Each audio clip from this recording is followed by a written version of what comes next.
Thanks all for coming out. I thought I'd share my experience and how I years ago, probably about 5 years ago, when I started to get serious about real estate investing. I ran across the Real Estate Guys radio show. They have a podcast that I listen to every week. They're the #1 downloaded podcast in real estate investing in over 191 different countries. They have over 3 million downloads. So I started listening to these guys, ended up going with them on a week-long cruise where there was a lot of real estate education and other investing courses. On board, I met John Turley. And one of our stops during the cruise was to Ambergris, Belize.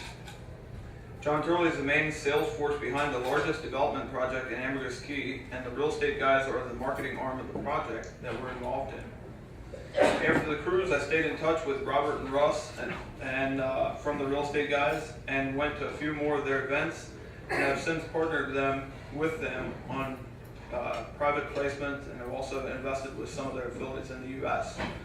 To date, they are some of the best investments in my portfolio.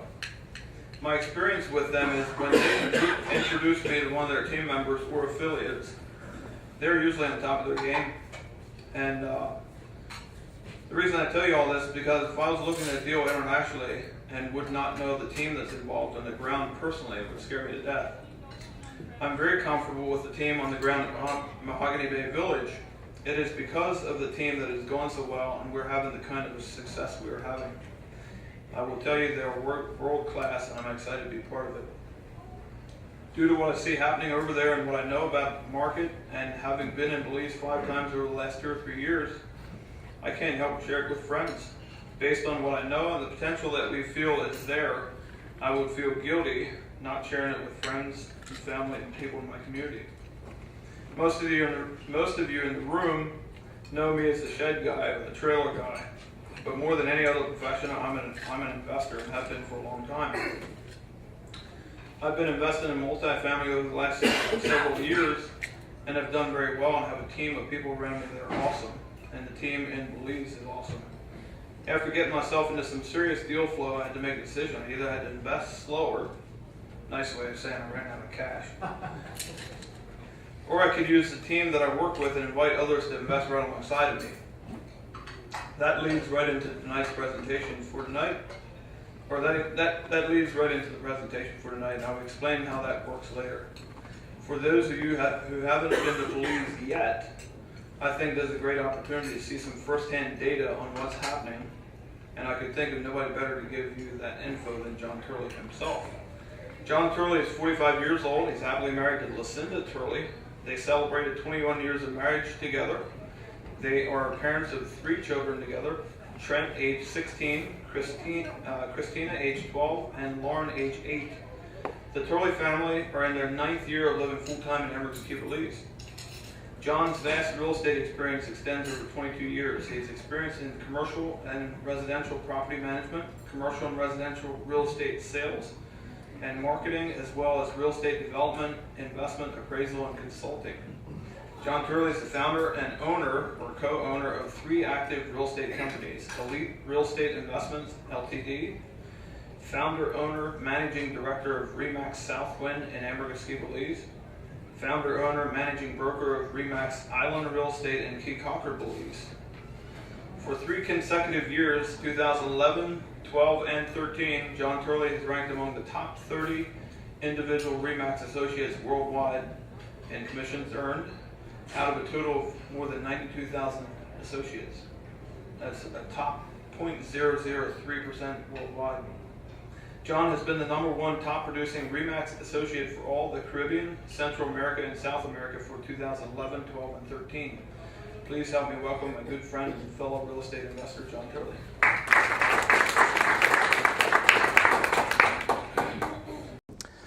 Well, that was a very nice introduction, Dave. I appreciate it. Dave touched on at the very end there, when he mentioned his fellow real estate investor. Everything that I do with regard to the brokerage, with regard to real estate sales, whether it's commercial or residential, is effectively my side job. And that may sound kind of funny to talk about, finishing #1 in the region being the side job, but the reality is, first and foremost for myself as being a real estate investor. Just as Dave mentioned, he's known as the trailer guy or the shed guy or the log home guy, but first and foremost, he's a real estate investor. And so real estate investing is really near and dear to me. I realize that there are opportunities in your local community, regionally, nationally, and internationally. And just real quickly, I want to just start by asking a couple of questions of the audience here.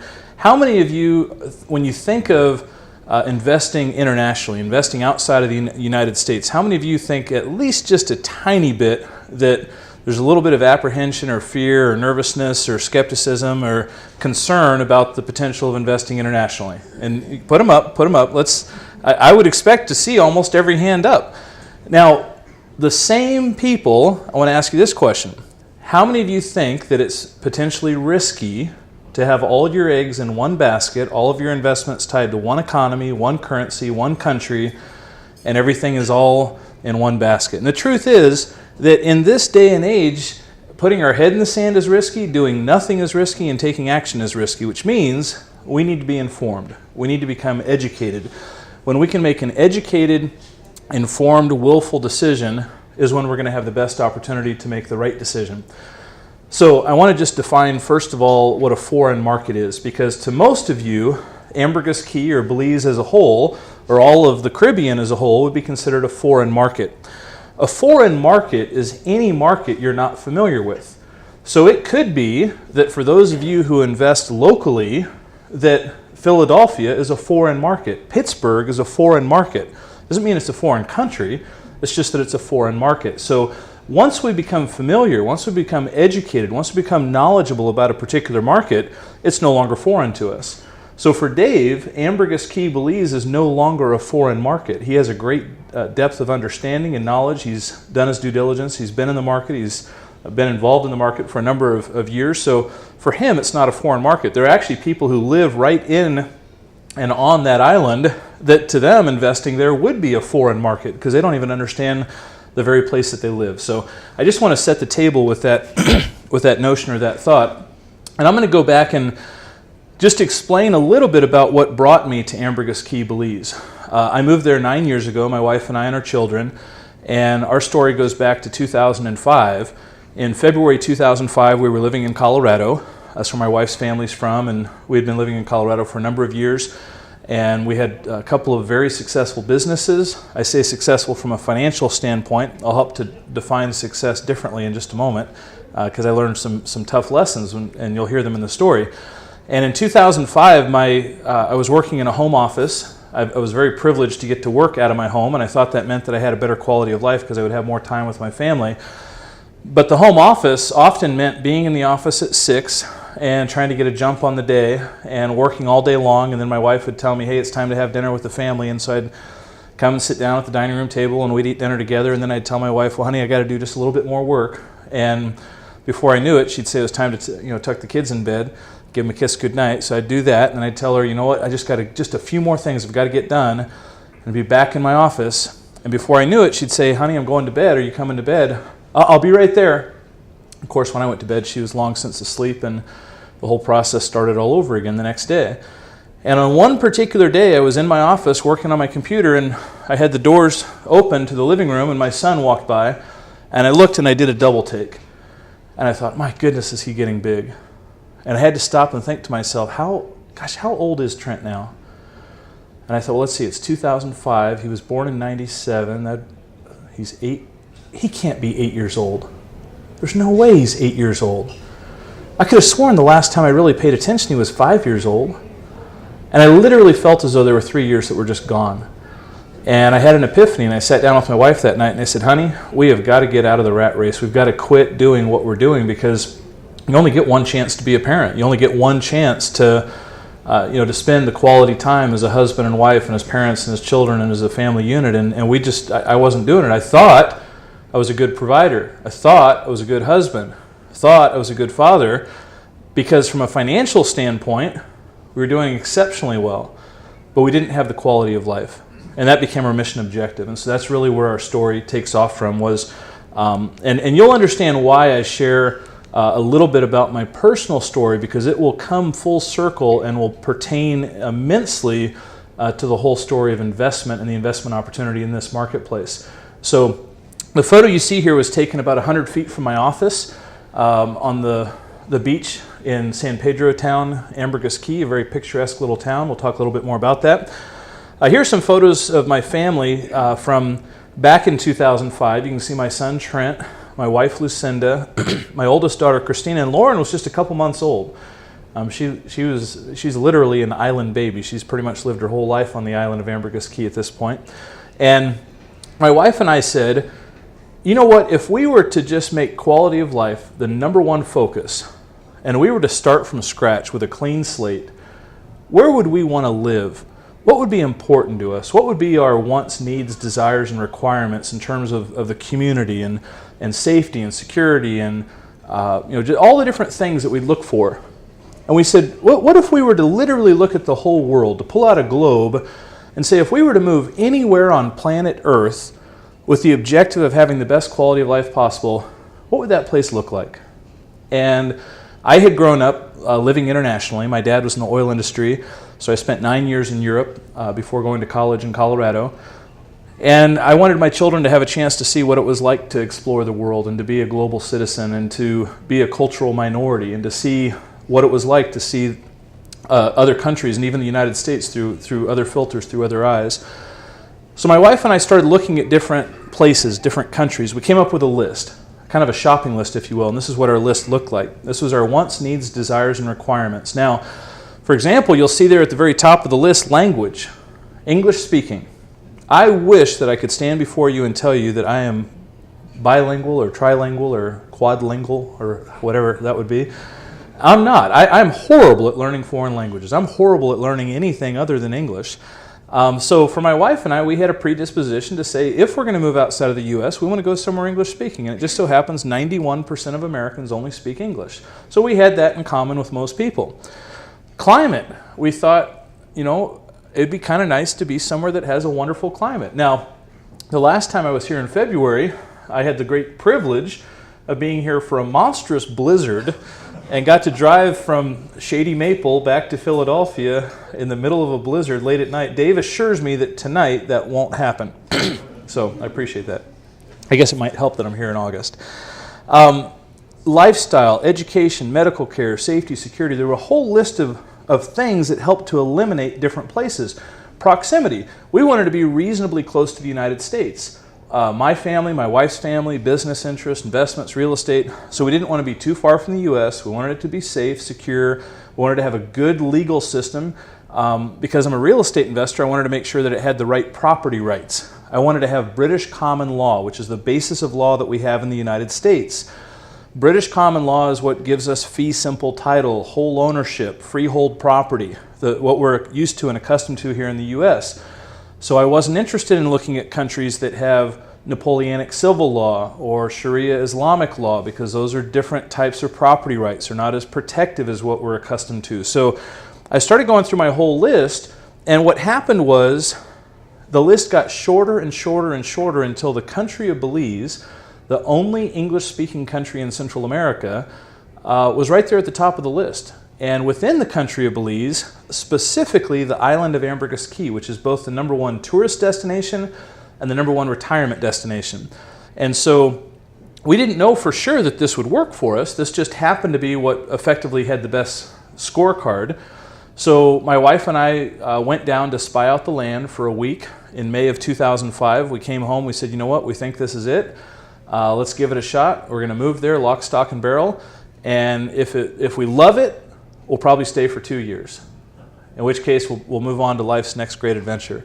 If we hate it and we misjudged it and we're wrong, well then we'll stick it out for a year, and you can endure anything for a year and call it a learning experience. And after a year, then we'll come back to Colorado. And we actually said, well, let's hold on to our house just in case things don't work out and it's not all that we thought it would be.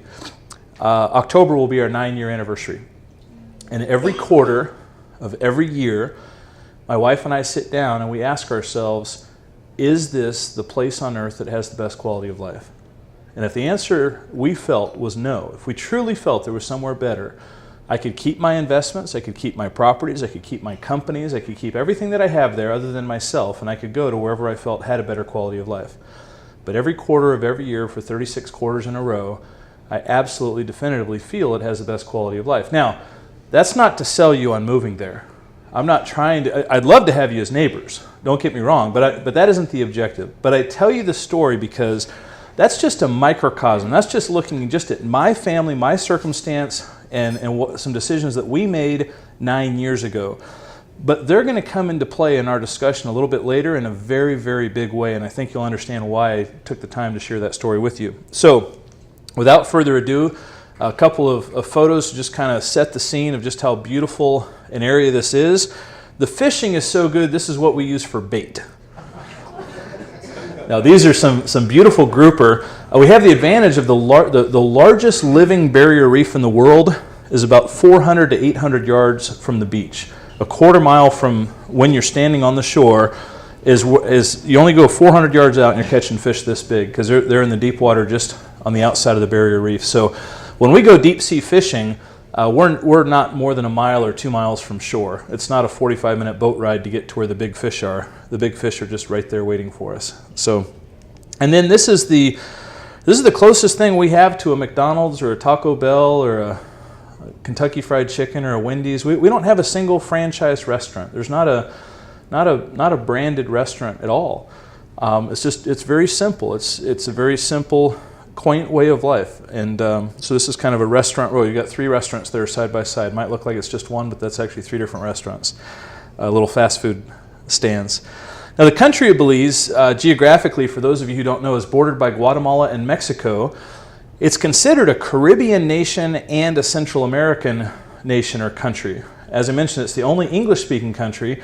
It's very sparsely populated. It's 330,000 people in the whole country. That's the 4th lowest population density in the Western Hemisphere.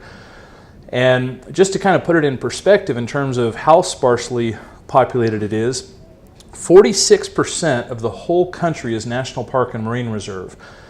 Now just picture a map of the United States, and I meant to put a map up here so you could kind of do this visualization with me, but if you were to look at a map of the United States and imagine that everything east of the Mississippi River became national park overnight, that would be a massive national park, everything east of the Mississippi River, but it still wouldn't be 46% of the U.S. So there's a higher percentage in Belize that's National Park and Marine Reserve than would be represented even by everything east of the Mississippi River.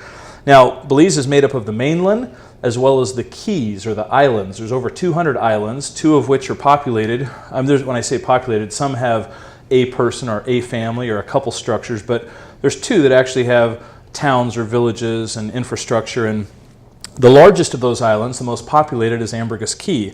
And you see it here circled, and that's where we're going to focus our attention. It's at the very northern end of Belize. It's an island that's 24 miles long. It's about 3 miles wide. It's the same size as Roatan, Honduras, and Grand Cayman, 2 other islands in the Caribbean. But those 2 islands have a population of about 60,000 people. Ambergris Key has a population of 22,000. So we're about 1/3 the population density of Roatan or Grand Cayman, neither of which is overpopulated if you've been to either one of those. As I said, we have the largest living barrier reef in the world. It's the largest barrier reef in the Western Hemisphere. It is exceeded by the Great Barrier Reef, but unfortunately the Great Barrier Reef is no longer considered a living barrier reef. So the Belize Barrier Reef is in very good condition, very healthy, and Belize, and specifically Ambergris Key, is a world-class water sports destination. Fly fishing, deep sea fishing, spear fishing, diving, snorkeling, all the different water sports. There's a couple of concepts that we want to make sure we understand before we go on to the next slide. You'll see mentioned here room count, and room count refers to the type of investment property that we have. Now, by a show of hands, how many of you have some type of an investment property? That's a pretty substantial percentage. So if that investment property is a rental property, whether it's commercial or residential, you likely receive your rent on a monthly basis. Would that be accurate? Would that be correct? So in this market, you certainly could do that. You could have a property and you could rent it on an annual lease with monthly payments, but odds are very likely that you would choose not to do that. And the reason being that there's so much more value in a property because of it being a tourism market. A property rents by the night or by the week considerably more than it does on a monthly basis. Case in point, a condominium that might rent for $2,000 a month would rent for $400 a night. So if you're the owner of that property, you're going to have a higher management fee if it's rented nightly or weekly, because you're going to have housekeeping and reservations and front desk, and there's more involved with nightly turnover of a property. But when you're looking at $400 a night versus $2,000 a month, you don't have to have a calculator to realize that one is better than the other. So in this particular market, we really key in and focus on the opportunity, which is short-term rentals, nightly, weekly rentals. So we keep track of what's called room count. Now, room count is everything that is a hotel or a bed and breakfast or a condo or a villa, any rental property at all that's rented on a nightly or weekly basis. So back in 2006, we had 670 rooms. Now that's a drop in the bucket. That's a pretty small market. 6 years later, the end of 2012, we hit 2,000 rooms. Now there's two ways to look at that. One is to say, well, I'm pretty good at math. 670 to 2,000, that was a triple. You tripled. I mean, that was a 300% increase in inventory in 6 years. How do I know the market didn't get overbuilt? Well, rest assured it's not, and I'll prove that here shortly. But the more important way of looking at it is that 2,000 rooms is the minimum required to be considered a major resort destination. Until you have 2,000 rooms, there's three groups that won't even pay attention to you: charter companies, consolidators, and travel agents. So 2,000 rooms is the tipping point. It's when the match strikes the matchbook and a market starts to grow, starts to take off. Kind of like the shape of a hockey stick. You've got the flat part of the blade, and then all of a sudden it just goes up at a steep angle. So that's what happens when you hit 2,000 rooms, because now you have the economies of scale. Now it makes sense for travel agents to start paying attention to a market because there's enough rooms for them to do business. Charter companies start looking to see, how can we block out 50 seats on a flight, regularly scheduled flight each week? How can we block out 50 hotel rooms in a hotel every night of the year? So 2,000 rooms is when that starts to happen. And so we'll pay attention in particular to see what happened at the end of 2012 when we reached 2,000 rooms. I think you'll find it pretty fascinating. So just want to make sure we have an understanding of how significant that 2,000 room number is, and that's going to be a baseline that we're going to talk about through our discussion. So this is an aerial view of Ambergris Caye looking from the north to the south. It helps us to see the close physical proximity of the barrier reef. The barrier reef is shown by the white line there of the waves breaking over the reef itself.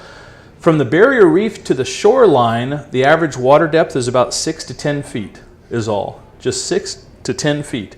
Outside the barrier reef, the deepest water in all of the Caribbean, 3,000 to 3,500 feet deep, just a few miles offshore from Ambergris Caye. So truly stunning, just the difference between how shallow versus how deep the water is. This also helps you to see how sparsely populated the island is. And our next photo is going to zoom in a little bit on our major town, or population center, if you will, the town of San Pedro. We can see the airstrip there. The airstrip is where you fly into from Belize International Airport. So we're going to talk about the airlines and the flights that are coming in, and how we're growing with our airlines momentarily. But when you land at Belize International Airport, it's a 13 or 14 minute flight to come over to San Pedro, and you land right there at that airstrip. Notice in the bottom right-hand corner of the photo there, that's the town core. That's the downtown area. You notice the bustling high-rises there, the towering high-rise buildings. Do you see those there? They may be kind of hard to make out because they're only 4 stories high. That's the tallest building allowed is 4 stories. Now, you might wonder, is it because they got together a bunch of engineers and town planners and architects, and they determined that, there wasn't the geographic stability to go higher, or was it because of tropical storms? Nope, quite simply, the Ambergris Caye Local Building Authority and the Town Council decided they don't want anything taller than 44 feet because that's the height of a mature coconut palm tree. How's that for sound reasoning? I happen to think it's a brilliant way of making the determination. We don't want anything towering above the palm trees. So you can go 44 feet or 4 stories if you have an acre or larger. If you have less than an acre, you can go 38 feet or 3 stories. That creates scarcity. As real estate investors, we like scarcity. Scarcity helps to raise values. So Ambergris Caye will always be closer to a St. Bart's than it will be to a Cancun or a Waikiki, for example. Thank you, Dave.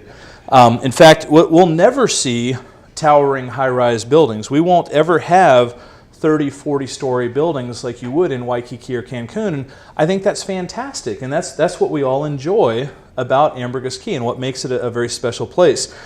Now, if we zoom in to San Pedro, we'll see that there's 3 streets that run north-south. There's Front Street, Middle Street, and who can guess?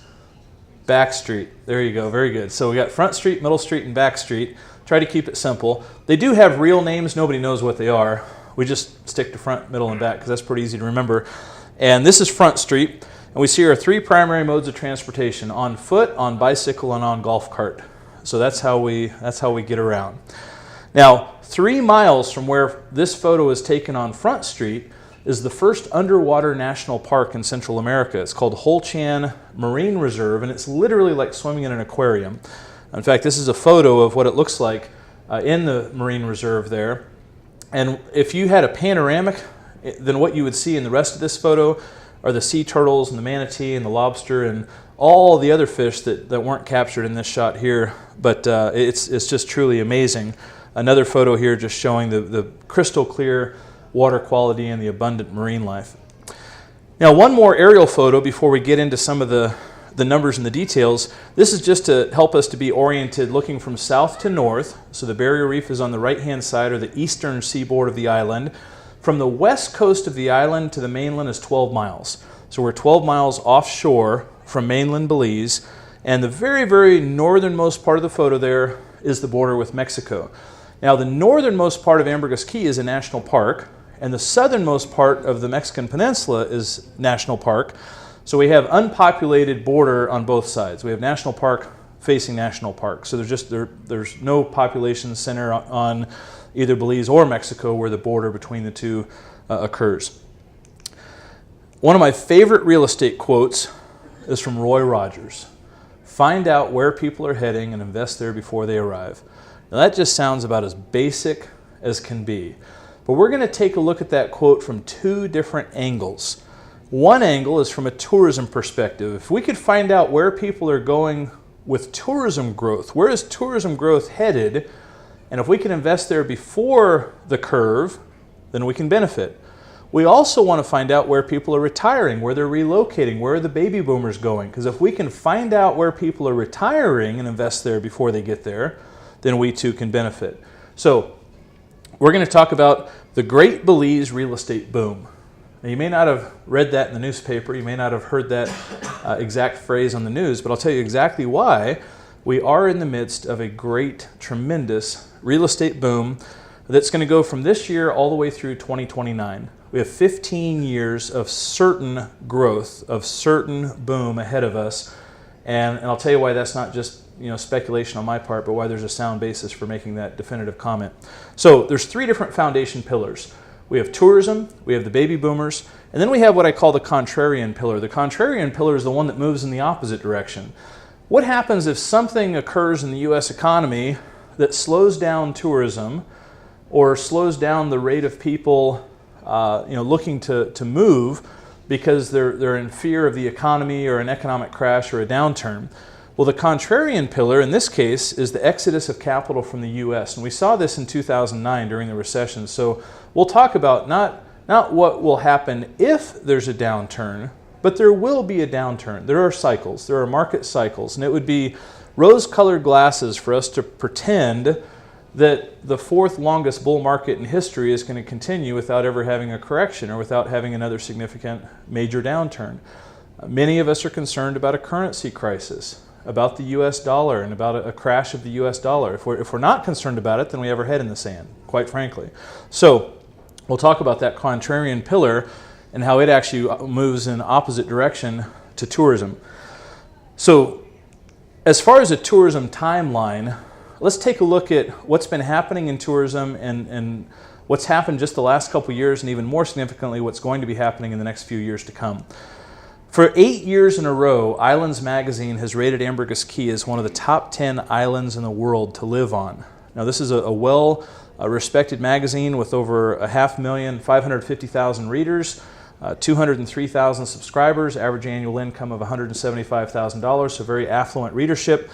who consistently, year after year after year after year, say that Ambergris Caye, one of the best islands in the world to live on. In fact, in 2009, they said it is the #1 island in the world to retire to, without a doubt. Now that was significant because 2009 was 2 years before the first baby boomers started reaching the age of 65. And of course we know that there's been a lot of attention paid to where to retire and desirable places to retire, and we'll talk more about that in the baby boomer section. But let's go back to 2012. Remember we said the end of 2012 we hit 2,000 rooms and that we should see something in the market happen as a result. We should see some evidence of the travel agents and consolidators and charter companies starting to pay attention. Here's that evidence. At the end of 2012, tourism arrivals just for that year were up 16.3%. Now, it's always important to ask compared to what? Because if 2011 it had been down 20%, then we may have only gotten back to where we were. So it's important to ask, well, hey John, what about 2011? I mean, what was this growth on top of? Well, 2011 was an all-time record. So before that, 2007, before the recession, was our previous record. 2011 was a new all-time record, and we blew the all-time record out of the water by 16.3%. That's a massive, massive amount of growth. Now, let's put some numbers on that. If there's 2,000 rooms in the marketplace, and you have 16.3% growth, how many additional rooms, whether they're condos or hotel rooms, do you have to add just to absorb that growth and maintain equilibrium? Not to have an increase in occupancy, not to have your average daily rate, your nightly rate skyrocket, just to absorb that growth. Well, the answer is 16.3% of 2,000 is 326. That's right, you all got that right. So if we had had 326 more hotel rooms or condos built in 2012, then our supply would have equaled our demand. Does that make sense? Yep. So the question is, were there 326 new units, turnkey, rent-ready, that came online in 2012? The answer is no. Were there 300? No. Were there 200? Were there 100? Were there 50? There were 30. So we had 30 hotel rooms and or condos combined, total inventory on the whole island that came online, came on market in 2012, when what we needed was 10 times that number. So our demand outstripped our supply by a factor of 10. 10x on our supply and demand ratio. That's for 2012. The question is, what about 2013? Was this just an anomaly? Was 2012 just a blip on the radar and everything was going to sort itself back out the next year? Or was this, in fact, the tipping point, the match striking the matchbook like I described? Well, we'll let the market speak for itself. 2013, everybody wondered, could we possibly have more growth on top of 16.3%? In February of 2013, who here has heard of TripAdvisor?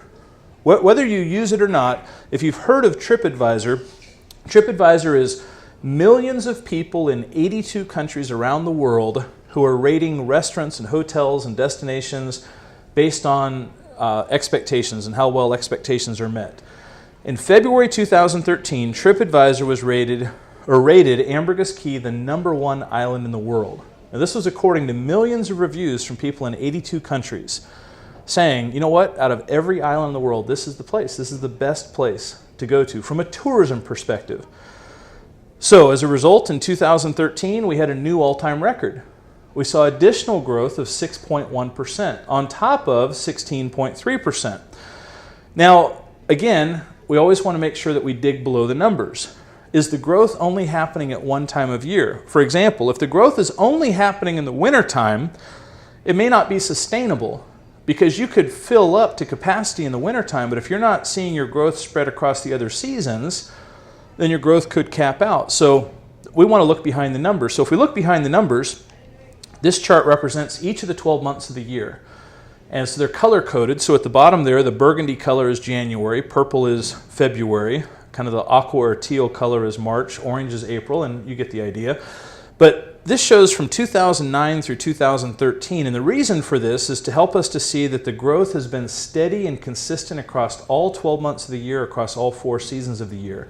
That means it's sustainable, and that's important for us as potential real estate investors to make sure we understand the market. Now, you notice at the top left, it shows a 3-year period from 2009 to 2012. The 3-year increase was 19.33%. On the top right, it shows the 4-year increase was 26.7%.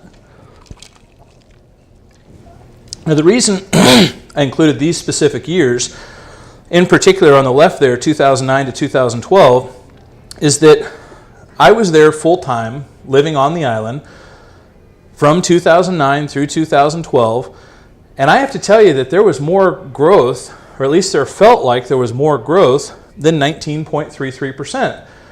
But the official government source, the Belize Tourism Board, is who compiles these statistics. And according to them, they said, nope, this is the tourism growth. We had just shy of 20% growth over 3 years. But being boots on the ground, living it, experiencing it every single day, and the owner of the largest real estate brokerage on the island, I have to tell you, it seemed like the growth was even more than that. And then I realized the problem.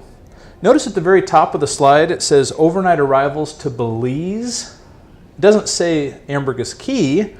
It's as a country, the whole market. Well, therein lies the problem. So I went to the Belize Tourism Board. I went to the director of the Belize Tourism Board. And I said, I need for you, please, if you would, to assist me by breaking out the numbers specifically for the #1 tourist destination, Ambergris Key. Because having the numbers for the country as a whole just doesn't nail it down. If you looked at the tourism numbers for Pennsylvania, does it give you an insight as to whether or not tourism is growing in Lancaster County or not? Well, no. You have to look at the specific market. So in this particular case, when I went to the Belize Tourism Board director, I said, could you please provide me with the numbers specifically for Ambergris Key? And they said, no. I said, what do you mean no? They said, no, we don't calculate that. We don't tabulate that. I said, well, how come? I said, well, nobody's ever asked for it. I said, well, I'm asking for it. I said, well, nobody else has ever asked for it. I said, well, okay, let me explain how it would be beneficial. So I explained to them that there's a lot of work that I do as an unofficial ambassador helping to promote investment in Belize, and that even for my own benefit and that of my agents in my office, and even for my own investment, I'd like to know more specifically about our market. And they said, well, that could be an awful lot of work. I mean, where would we even start? And I said, well, when people arrive in the country and they fill out their arrival form and they go through passport control, they put on there where they're going, what hotel they're going to, where it is, what part of the country, if they're going to Ambergris Key, for example, and they said, oh, well, I guess you're right. So they realized that if they went back, they had all that documentation, all those records to go through, but it was going to take some time, and it did take some time, but I was able to convince them to do it, and this is what I'm excited to share with you. What I thought was a 19.33% increase was a 57.53% increase, 3 times the increase specific to Ambergris Key. Now, you'll see there it only says that it's for 2009 through 2012. Here it is, August of 2014, and they haven't gotten me the numbers yet for 2013. Because again, it's a labor-intensive effort. There's nobody else that's asked for this before. You can't get this information from anywhere but the source. And the raw data, the raw numbers are down here at the bottom. And I'll be happy to share this with anyone afterwards. So don't worry about trying to squint to see what the numbers are. I'll make it available through Dave, and anybody that wants to can have any components of this. So in any case, that was very exciting. That's what we call insider trading. Now on Wall Street, insider trading is illegal. In real estate, it's encouraged. And let me just be clear about that. I'm not suggesting illegality. I'm not promoting anything that's wrong or immoral. Insider trading is the ability to act on information that isn't publicly readily available in the marketplace. And within real estate, it is encouraged, it is desirable, and odds are very good that if you've made some good, sound real estate investments, I was just talking about an off-market deal. That's insider trading. The fact that it didn't hit the MLS. So insider trading is the ability to have information about the marketplace and then to act upon it. But again, just to be real clear, there's a big difference in doing that on Wall Street versus doing it within real estate. So, first half of this year, almost 12% growth, 11.8%. We just got the statistics last month in July. So for the first half of this year, new all-time record. So 2011 was a record, went up 16.3%, went up 6%, now up almost 12%. We're forecasted by the end of this year to be up over 14% for 2014. This just shows a chart, again, broken down by month, so you can just see how significant the growth is for the first half of this year. If you look at the percentage change on a month-to-month basis, of the first 6 months of the year, for the last 4 years, the least amount of growth we had was 30%. And that was in our busiest month of the year, when arguably there was the fewest number of rooms available to experience growth. So if you look at the months that weren't already the busiest, some of those had 39, 47% growth. The three biggest markets, the U.S. is the biggest market for tourism, and the 11.8% of visitors from the U.S. happens to match the 11.8% increase matches the overall increase. Europe is very interesting because 23% growth of European tourists year over year. First half of this year compared to first half of last year, 23% increase. And we'll touch on that here momentarily. If we take out the projection through the end of the year, based on what we have projected for the remaining 6 months, we start to see how the hockey stick shape comes into play. We're starting to see that significant geometric growth that I talked about. Now, everything that I've showed you up until now is historical, looking at 2011, 12, 13, and the first half of 2014. If I didn't have anything else to share other than that, that'd be pretty compelling from a tourism perspective. But I'm going to share with you some of the announcements that the airlines have made. Now, these are announcements made for new flights starting December of last year through December of this year. So this is just the added flights over a 12-month span. And the thing about the airlines you have to understand, we're going to focus on the three major carriers, American, which includes U.S. Airways, Delta, and United. The airlines do not take the position that if we fly it, they will come. It's not a field of dreams for the airlines. The airlines will only add flights when there's existing demand already in place. So when we see an airline add an additional route or add planes to an existing route, what that means is that there's already demand in the marketplace. So we'll let the airlines tell us exactly where the demand is. The first airline is American. American Airlines flies direct from Charlotte, Miami, and Dallas. In Dallas in particular, the demand is such that they're increasing from 3 flights a week to 7 flights a week. They're adding 4 flights every week from Dallas to Belize. That's an additional 640 passenger seats per week. Now, that's half the year. You'll notice that that's from June through November. November through May, they're already offering daily nonstop service because that's our quote-unquote high season. But what was our value season, or was considered our slower time of year, is no longer slower. We no longer have a slow time of year. So they're going daily service 7 days a week. Extra 640 seats. Delta Airlines. Last December, Delta started new nonstop flights from Los Angeles to Belize. This was a new route, a new hub. This was the first time we had direct flights from anywhere west of Houston or Dallas. And just in the last 2 weeks, or I guess actually it was in June here, Delta announced that they're increasing from 7 flights a week to 12 flights a week from Atlanta to Belize. So they're adding 5 additional flights a week. And what they're going to do is 5 days of the week they're going to fly twice a day. So that's a huge increase from Atlanta. So those from Atlanta and Los Angeles, that's an additional 960 seats every week to and from Belize. United Airlines last December increased from 1 flight a week from Newark, New Jersey to 4 flights a week. So they quadrupled the flights from Newark. And United just announced last month that they're going to start direct flights from Chicago to Belize starting this December. So United is adding 5 additional flights at 640 seats. If you have a scorecard and you're adding those up together, that's a total of 1,760 additional passenger seats per week to Belize. 70 to 75% of everybody going to Belize is headed to Ambergris Key. So 70 to 75% of that number right there is the number of additional seats headed to Ambergris Key, provided those flights are running full or close to capacity. Now, that's just the 3 major carriers in the market. So it's pretty telling that every airline in the market is adding flights like crazy. But what about other airlines? Well, according to the Minister of Tourism, who's also the Minister of Civil Aviation, again, this is insider trading, but it's perfectly legal. There's 3 additional airlines that are going to begin direct flights to Belize between now and the end of the first quarter 2015. The first airline you've probably heard of, Southwest Airlines, the largest domestic carrier in the U.S. The second airline you've probably also heard of, JetBlue. JetBlue is going to start from at least one of their hubs, either Fort Lauderdale or Orlando, and possibly JFK as well. The third airline is out of Panama City, Panama, Copa. And even though Copa wouldn't mean much to us here in the U.S., Copa opens up all of South America to Belize for foreign investment. And it's also one more route for Europeans to be able to come to Belize without having to go through the U.S. Right now, Europeans can go through Cancun, Mexico, and now they can go through Panama City, Panama. And that's part of why we saw a 23% increase year over year in our European travelers, the new flights from Cancun, and we'll talk about that momentarily. In fact, we'll talk about it right now.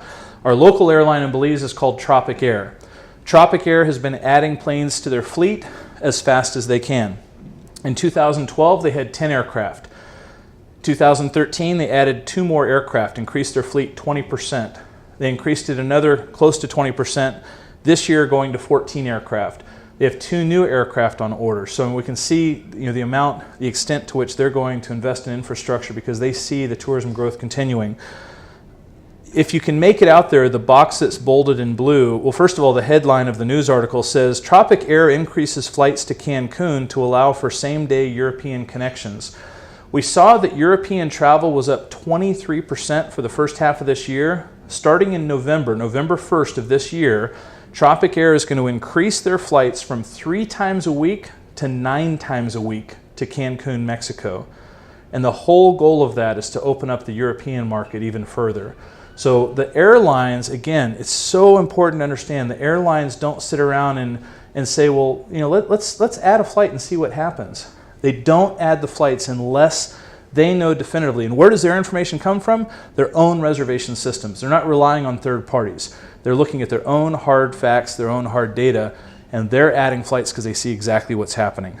Now, it's always important, any market you're investing in, to find out, are the local authorities, is the local government, or even the state government, does it favor foreign investment coming in? Is it incentivize investment?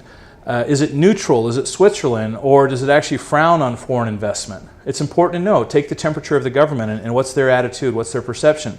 So in this particular case, the government in Belize announced in February of this year, and I don't have the photos in the presentation, but we actually, I just shared with Dave yesterday, we've got photos of this project well underway now, but it was only announced in February, a $30 million U.S. infrastructure project for tourism infrastructure to do paved roads, water, and sewer. Now, $30 million U.S., the article says 60 million, but that's in Belize dollars, and it's a 2-to-1 exchange. So $30 million U.S.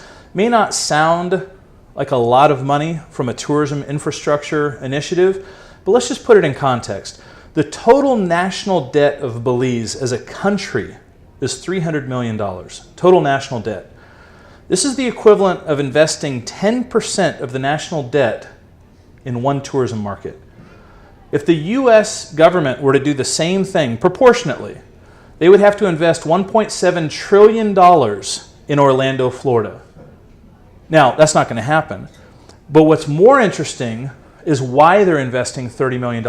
This is the exact quote. This is the Prime Minister here pictured, and he, along with the Minister of Tourism, had this to say, and I'm going to read it word for word, then I'll kind of read between the lines.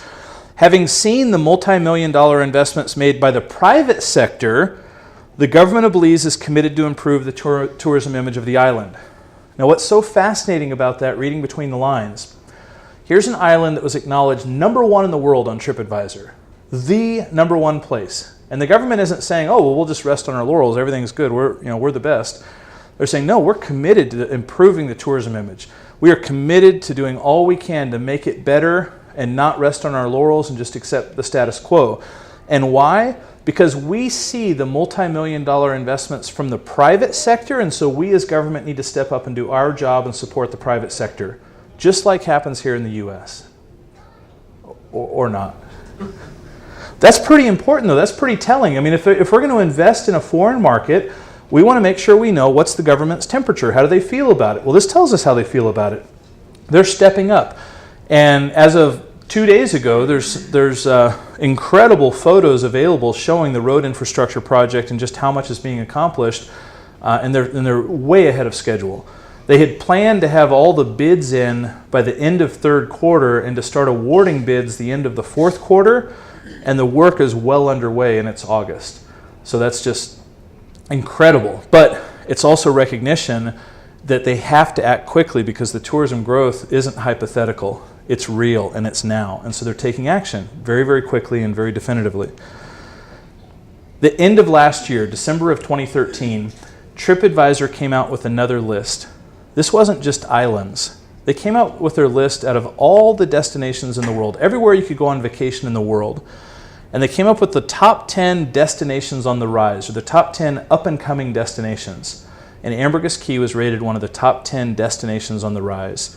So back to our Roy Rogers quote, find out where people are heading and invest there before they arrive.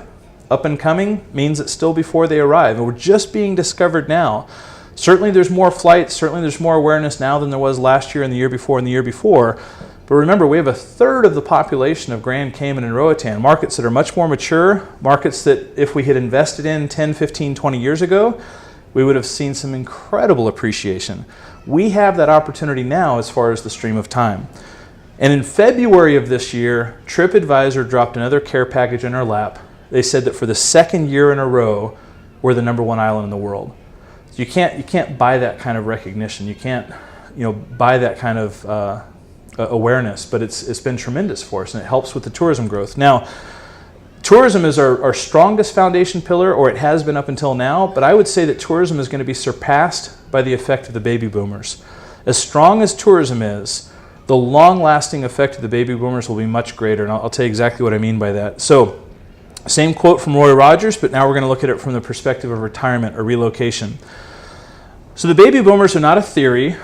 They're not a hypothesis. If you look at the graph here, the years in red represent births between 1946 and 1964. It was an 18-year wave or cycle, the largest demographic wave to move through human history in any of our lifetimes, never to be repeated in any of our lifetimes.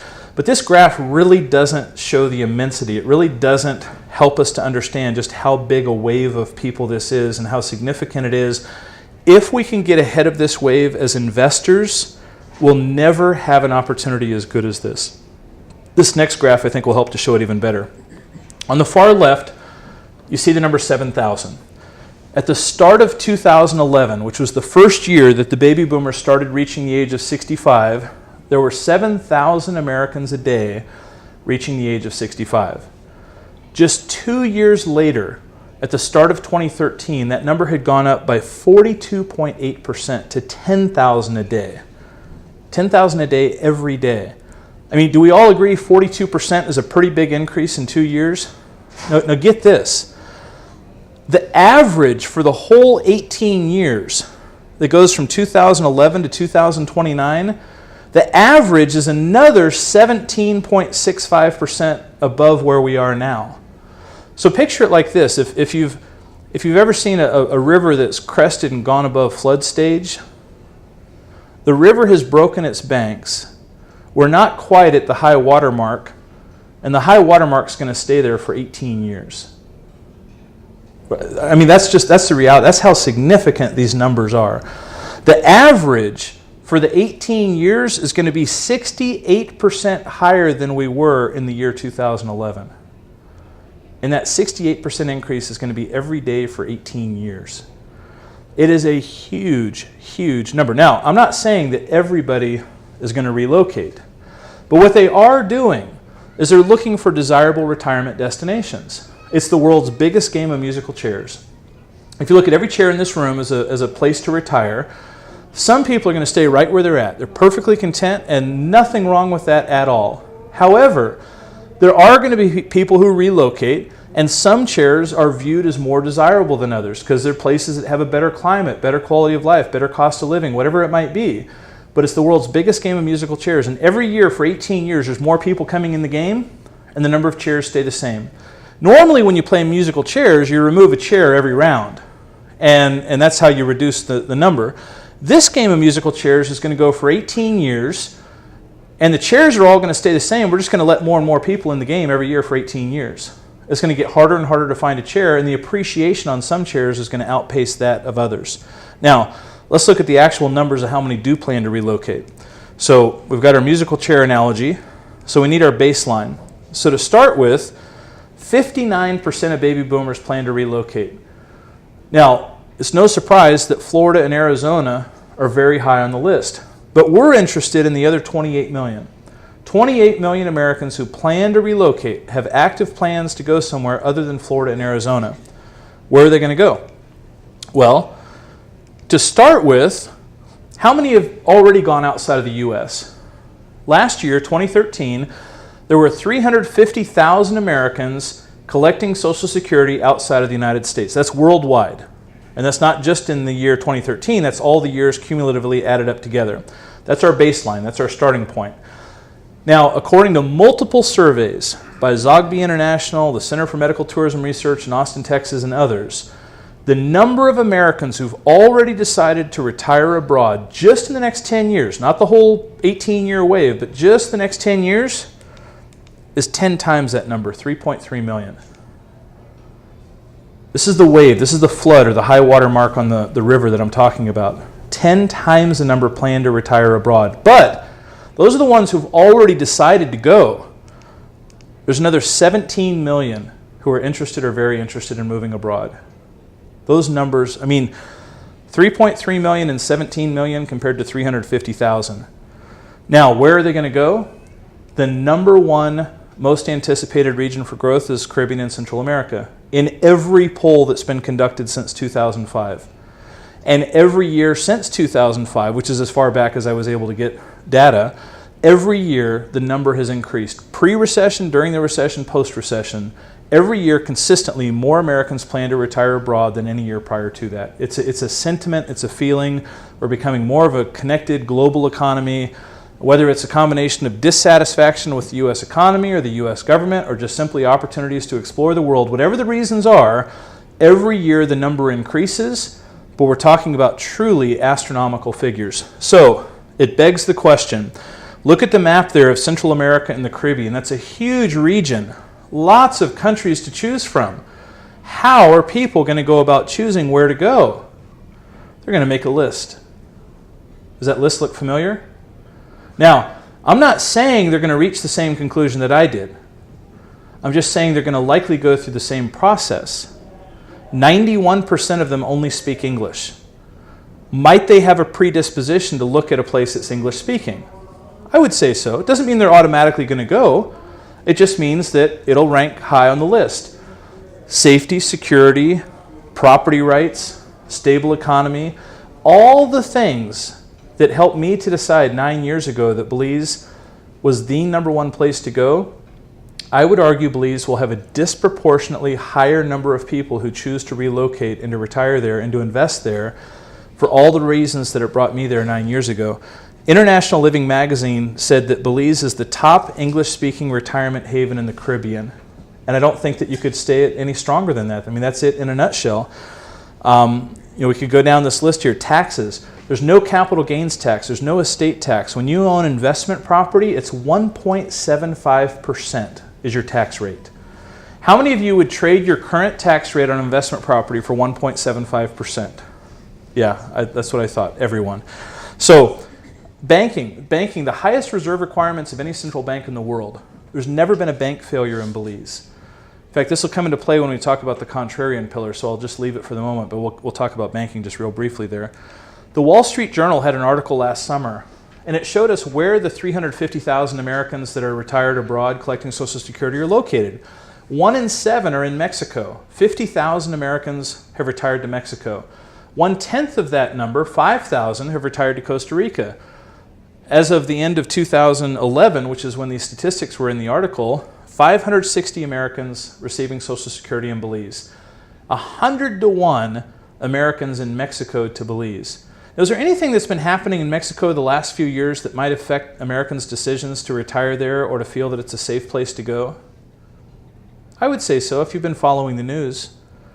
I would say that there will be a disproportionate shift and that we won't see a 100-to-1 ratio of Americans retiring to Mexico now that Belize is being discovered.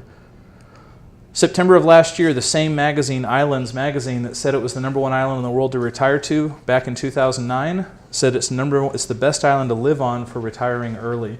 We see a consistent theme over and over and over. Now, the World Tourism Organization did a study, and just for a moment we're going to talk about how the baby boomers and tourism come together and how when you combine two different foundation pillars, what happens. In this particular case, the baby boomers are expected to double the size of the tourism industry. If you think about it, people have parents and children and siblings and grandchildren, and when they go somewhere, they're going to want to have all those people come and visit them. So if baby boomers are retiring to a particular destination, it's going to increase tourism, and the study shows it's going to double the size of the tourism industry. But our concern, as well as what I call cannibalization, in Belize, we have the baby boomers who are coming to buy a place to live in for half of the year, part of the year, or just to relocate and live there full time.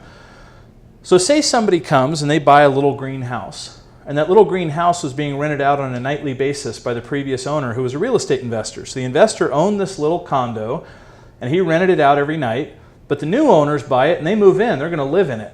So it's no longer available for rental. So our rental inventory just dropped by 1. We went from 2,000 rooms down to 1,999. But all those people, the little people you see there at the bottom, those numbers are growing by 16% and 6% and 12%. So what's happened is we have two different markets competing for the same inventory. We've got baby boomers coming in and buying up what was being rented out nightly, and it's no longer being made available for rental.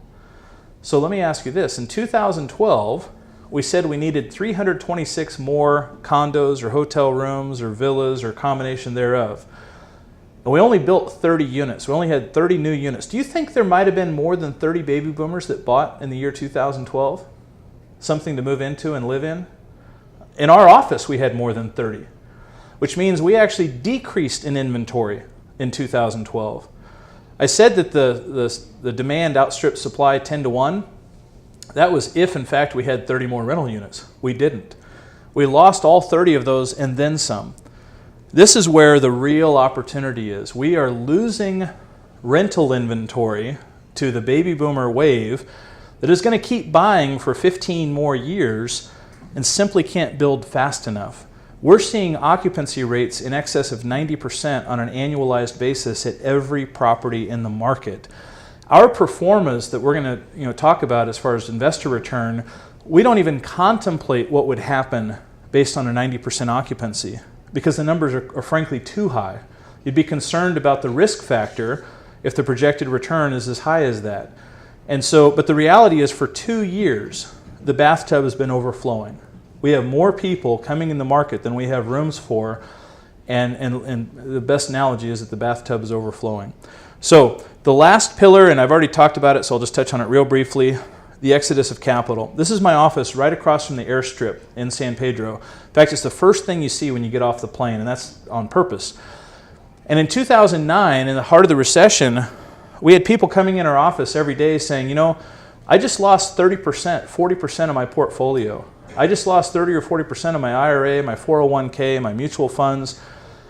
I can't retire. I got to work another 10, 15 years now. And I want to take control of my financial future. I can't afford to let this happen again. We still had the same market we did before. We still had people buying second homes and third homes and vacation homes and investment property. All those buyers still kept coming in 2009. But all of a sudden we had new investors coming in saying, I want to buy a real asset in a strong market where I can be certain it's not going to depreciate or devalue, where there's a strong banking system, where there's no underwater properties, where there's no bogus banking or economy as I saw with the U.S. banking crisis in the U.S. And so being a T8 tax haven, one of the top 8 tax havens in the world, having the strongest reserve requirements of any central bank in the world, we saw a tremendous amount of the $3 trillion U.S. that was sitting on the sidelines outside of the stock market. A tremendous amount of capital left the U.S. and came to Belize, came into the banks, came into the real estate market. People bought real estate treating it like a Swiss bank account or a safety deposit box or like buying a bar of gold. They wanted to buy real assets because what they said is, John, I'm not so concerned about the return on my investment. I'm concerned about the return of my investment. And right now, I don't feel that if I put it in paper assets, that it'll necessarily be there. And so I want to buy something that I know isn't going to go down. It's not going to evaporate. It's not going to disappear. It's not going to drop 30%. And so in 2009, Did we have a drop in tourism during the recession? Yes, absolutely. We dropped 2%. The rest of the Caribbean dropped 20%, we dropped 2%. But it was negative, we did drop. But the point being that when our tourism went down, this contrarian pillar, the exodus of capital, caused us to have record real estate sales in 2009. Property values, the highest appreciation, and the most sales ever were during the recession. And it'll happen again during the next recession. We all have a tendency to look at something like a recession or a major correction and assume that every market everywhere is affected the same. It's not. Same amount of money in the world, it just changes pockets. It goes to different markets. If there's a downturn here, the money's going to go elsewhere.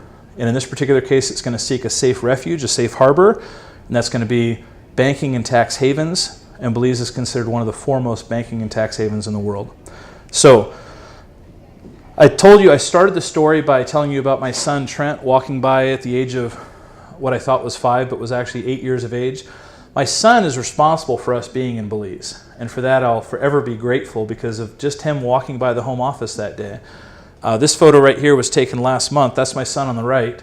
That's a 70-pound grouper that we caught. We were diving for lobster. We caught 50 lobster that day and then decided to do a little spear fishing because you can't just have lobster when you do a beach barbecue. You gotta, well, just like here at Shady Maple, you got a choice, right? So we had to add some grouper to the menu along with the lobster. So we speared a 70-pound lobster there. And then that's my youngest daughter, Lauren, there on the far left. She just turned 9 years old.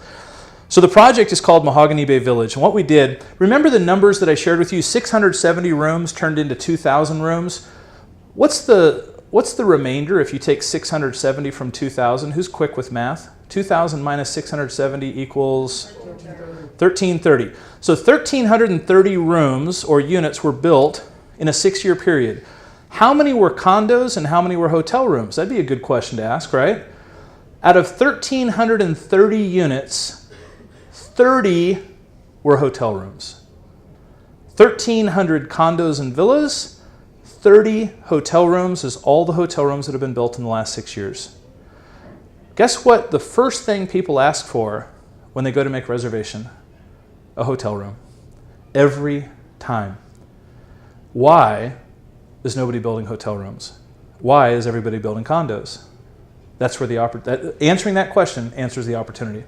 There's no construction financing in Belize. If I own a piece of land and I want to build a 100-room hotel, I have to build the 100-room hotel entirely out of pocket, all cash. Do all landowners have the money to do that? No. The same landowner says, okay, I don't have the money to build 100 hotel rooms. What if I built condos instead? With condos, I can build with OPM, other people's money. In fact, what I could do is I could do staged payment sales. I'll let you put 10% down. Here's the renderings. Pick your condo, put 10% down, and I'll let you make staged payments during construction.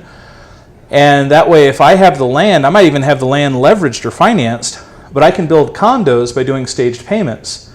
And that's what's happened. Almost every single, in fact, one condo developer added 17 hotel rooms to the 60 condos at his property and ironically kept the hotel rooms. He'd sold all the condos, but he built and kept 17 hotel rooms because he saw that everybody that called in requesting was asking for hotel rooms and he had none.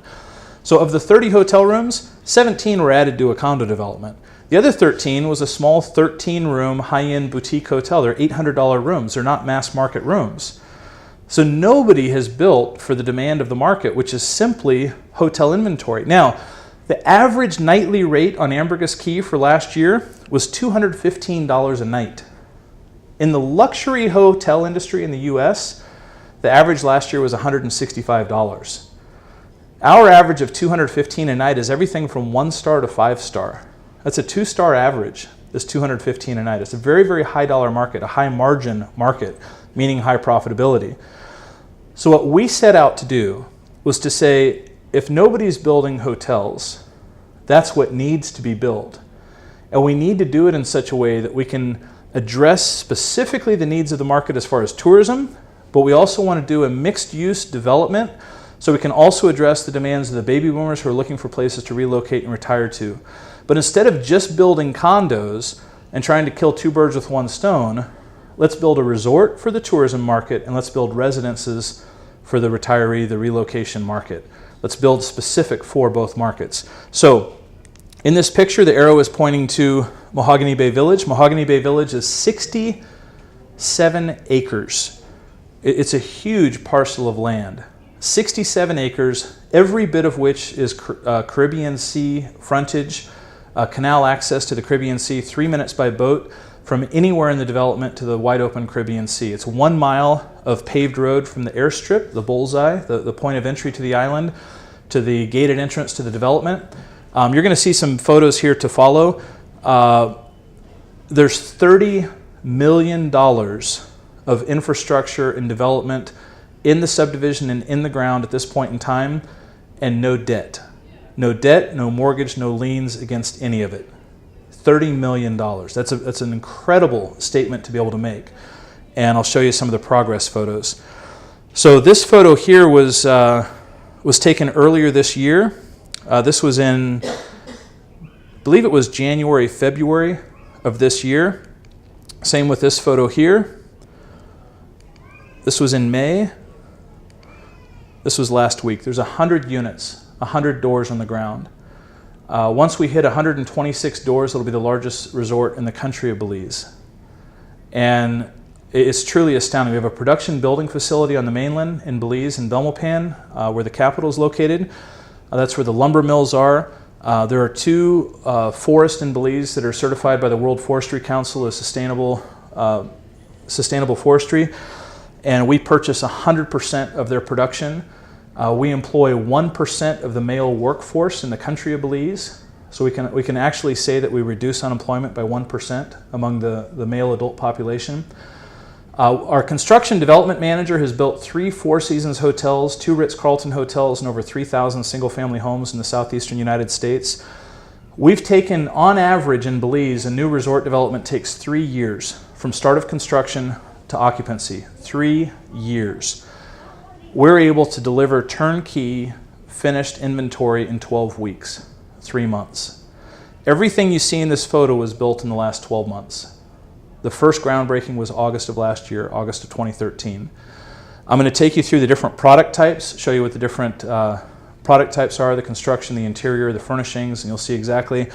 But it's amazing. This next photo here as well, this photo was just taken last week as well.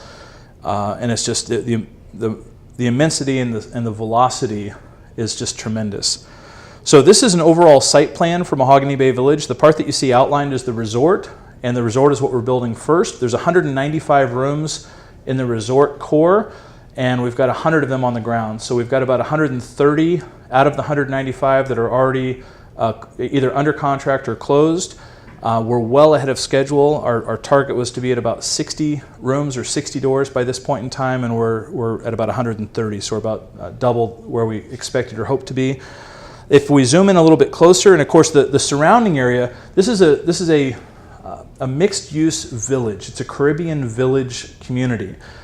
The same architectural team that we use developed Schooner Bay in Abaco in the Bahamas. They did Camana Bay and Grand Cayman, Rosetown in Jamaica, Alice Beach and Sunrise in Florida. So this is a concept that's proven, that they've done over and over, time and time again throughout other Caribbean locales. And so it'll consist of a resort. There'll be 8 to 10 restaurants, farmers market, a residential, commercial, retail. It'll be an entire village community, all mixed use together. So as we zoom in, this is a close-up of Street 2 and Street 3. This is the initial resort inventory. This is where the photos that I just showed you were taken from. We see here the Bay Club at the bottom. The Bay Club is going to have sunset views over Mahogany Bay. Mahogany Bay will have a marina open to the Caribbean Sea.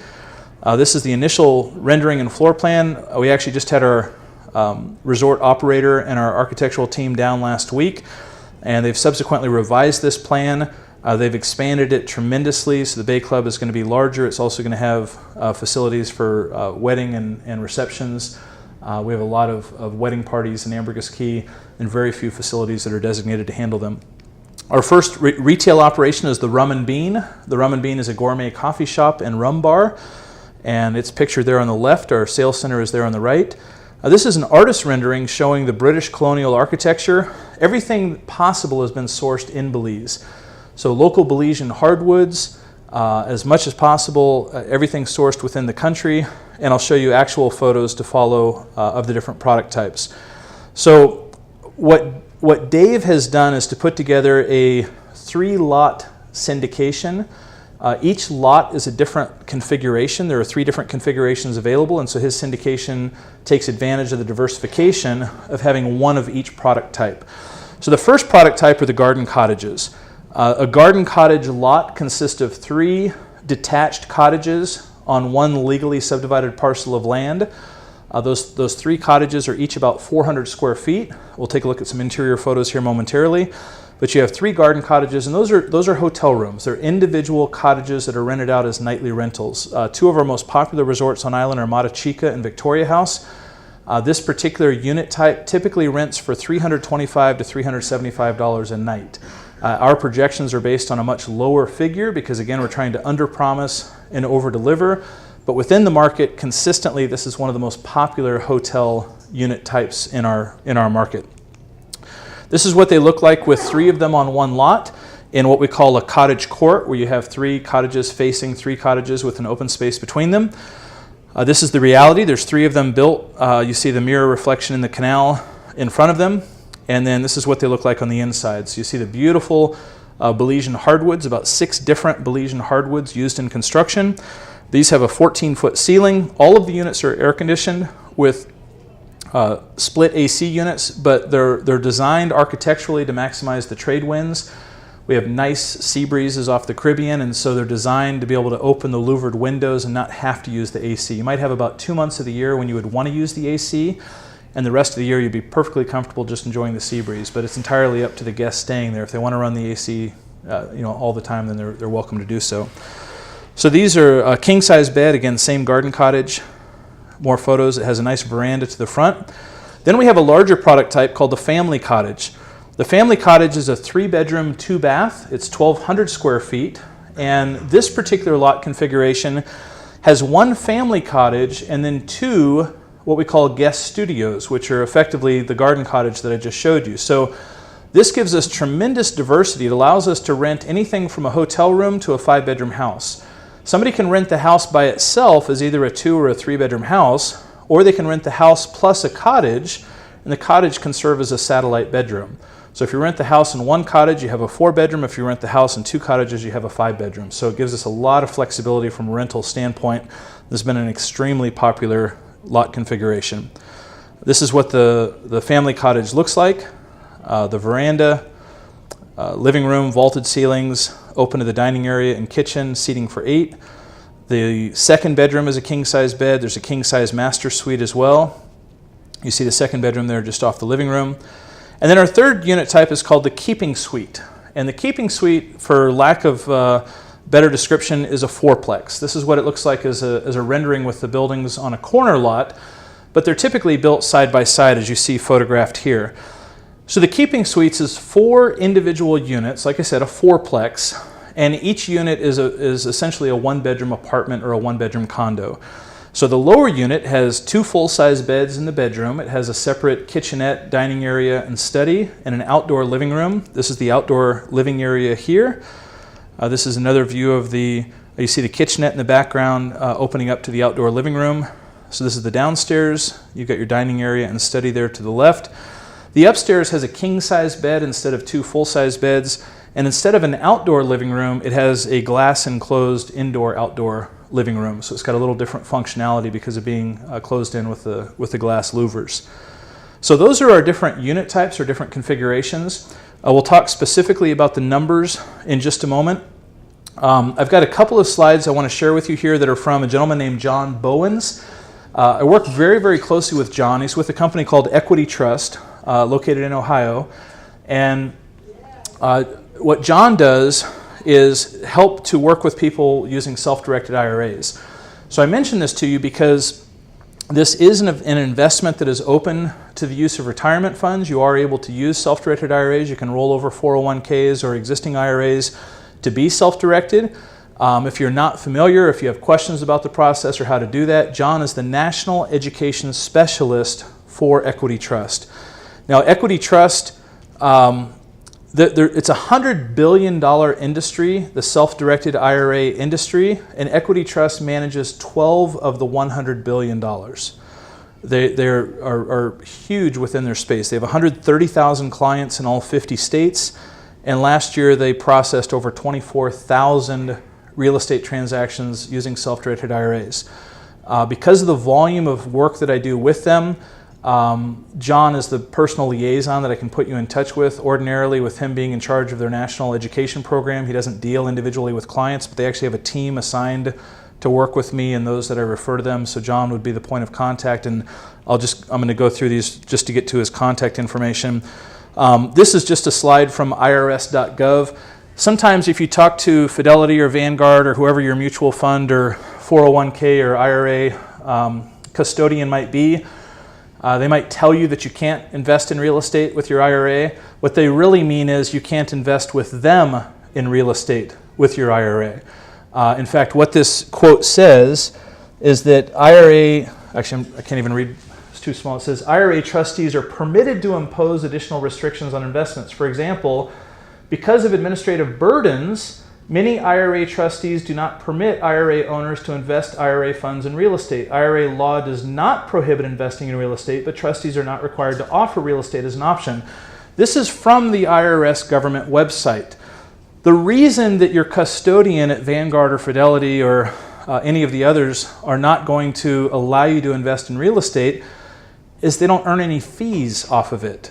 They don't get paid, and therefore they only get compensated by selling you the mutual funds or the investments that are specifically designated for their fund or the retirement portfolio. So that's why you need to work with a self-directed IRA custodian, because they're on a transactional or on a fee basis per transaction. It's a couple $100 to set up a self-directed IRA, and you have the flexibility to invest in a whole host of things. So regardless of whether you choose to invest in this or not, this is just valuable information for you. The list of things that you cannot invest with a self-directed IRA is very short. You can invest in almost anything using self-directed IRA funds, but talk to your professional. It's a 3-step process. You open and fund the account, identify and direct the investment, and then the expenses are paid from the IRA and the revenue returns to the IRA. John's information, if you want to take it down, it's j.bowens, B-O-W-E-N-S, at trustetc.com. Their website is trustetc.com. If you want to contact John, if you have any questions, just tell him that John Turley had referred you to him. Otherwise, he'll just think it's spam and not know who you are and may not respond. But he's extremely helpful.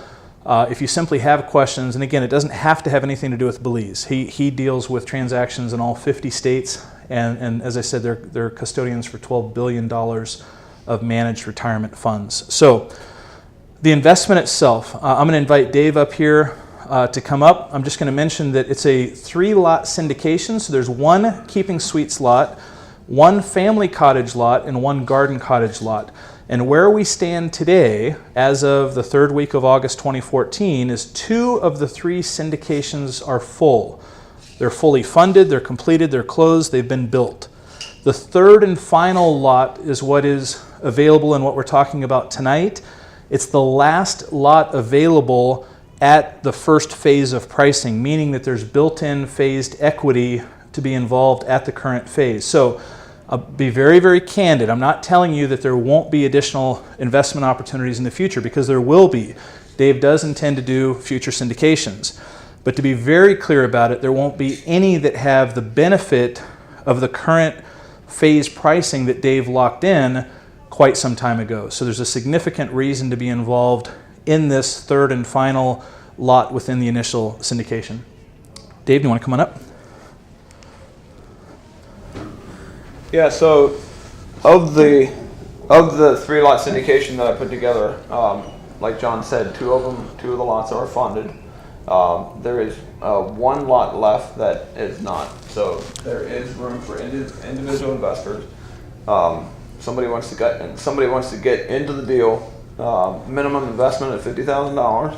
I'm going to hand out there, and there is some investors in the room already, but I'm going to hand out papers to those of you guys that are interested in the deal. I just want to make sure that everybody in here has the opportunity. And why don't you hand those out, and I'll explain Sure. them as you do that. So I'm just going to put a slide up here. One of the questions that often comes up in these presentations, and I'm going to just preempt the answer by putting up where this says investment options. We've had numerous people, not just at this presentation previously in February, but in other presentations around the country, people have said, well, it sounds great. What if I don't want to be in the syndication? What if I'd like to take down my own lot, buy my own lot, or myself and a couple of friends or partners might want to go in together and actually do our own investment outside of the syndication? Can we do that? Most people would expect that the answer is no. You need to work through Dave. You've got to invest through his syndication. That's the only means by which you can come into the opportunity. Frankly, the answer is absolutely yes, you can. Dave's very open to that. He's not selfish about this at all. Dave's foremost objective is to help to share the opportunity that he has found, to share the market that he has found, to share the wealth of experience that he's garnered over the years as a successful real estate investor, and to see that others can benefit from that. So, having said that, the syndication has a $50,000 minimum participation. I just want to explain what the term syndication means for some of you that may be a new term, and I don't want to take anything for granted. A syndication, a real estate syndication, means that you syndicate or bring together a multitude of investors to be able to leverage into a deal that you otherwise couldn't afford to do on your own. For example, let's say that I could afford to buy a duplex or a fourplex, but I can't afford to buy a 100-unit apartment building, and I certainly can't afford to buy a 500-unit apartment building. But when I do my research, I find that a 500-unit apartment building has much better efficiency, better economies of scale, and typically better returns than a duplex or a fourplex. A 500-unit apartment building has professional on-site management, where if I buy a fourplex, I got to manage it myself because I don't have enough return to hire a full-time property manager for my fourplex. So I say to myself, how do I get to invest in the 500 units even though I don't have enough money? Well, I participate in a syndication. The syndication brings similar like-minded people together. Together we pool our resources, and we're able to make an investment in something that yields a higher return and has higher efficiency and higher economies of scale than what we could do on our own. So what Dave has done is he has absorbed the legal fees and done all the registration with the SEC to do what's called a private placement memorandum, to provide the executive summary and the offering documents so that you can participate and invest in an LLC that has been formed that would own these cash flow producing assets in Belize. And then the distribution, the cash flow is distributed quarterly through the LLC, which Dave is tasked with the responsibility of managing. So he would be issuing the cash distributions on a quarterly basis as per the instructions that you would provide. So if somebody wants to participate in the syndication, it's a $50,000 minimum investment. You can use either personal funds or you can use self-directed IRA funds. If there's an investment of $150,000 or more, then you have the added benefit of 1 week of annual personal usage in either a garden cottage or a keeping suite. But that's provided that it's personal funds, not a self-directed IRA. And that's simply because of the law. You can't have personal use and enjoyment with your retirement funds. It's just the way that it works.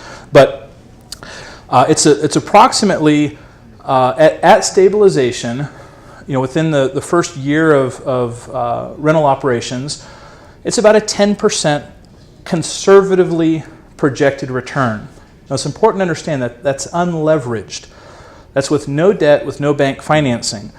So at stabilization, about a year after we've opened for rental operations and we've got everything kind of stabilized and running smoothly, it's about a 10% to 11% projected cash-on-cash return. The objective, though, is that within the first 5 years, that we're able to, based on the proven track record of the income, to use the income approach for an appraisal and to do cash back, cash out financing, and to return 100% of the investor equity within 5 years. So hypothetically, you've invested $100,000 in the investment.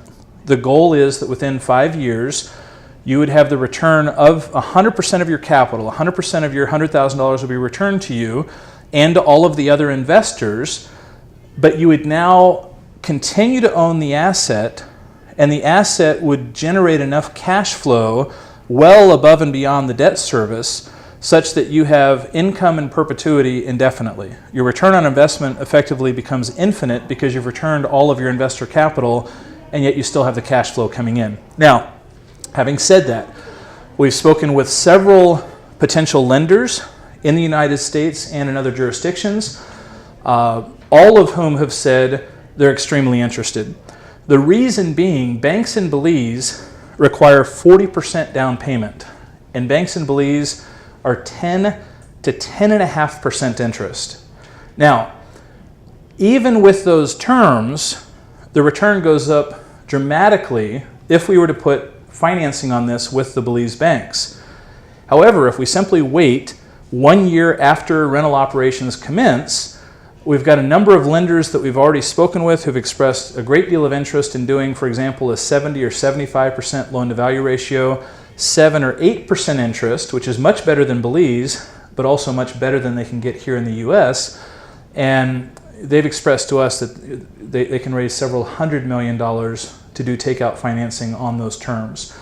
The return, just so that we understand, there's no promise of return being given, but the return goes from a projected approximately 10% to about a 42% if you were to put 8% financing at a 70% loan to value. So it's absolutely our objective to be able to make financing available, and that would be at the discretion of the manager, in this case Dave, to make the decision based on the management of the investment in terms of what the highest and best use would be. So the goal would be to return 100% of the equity.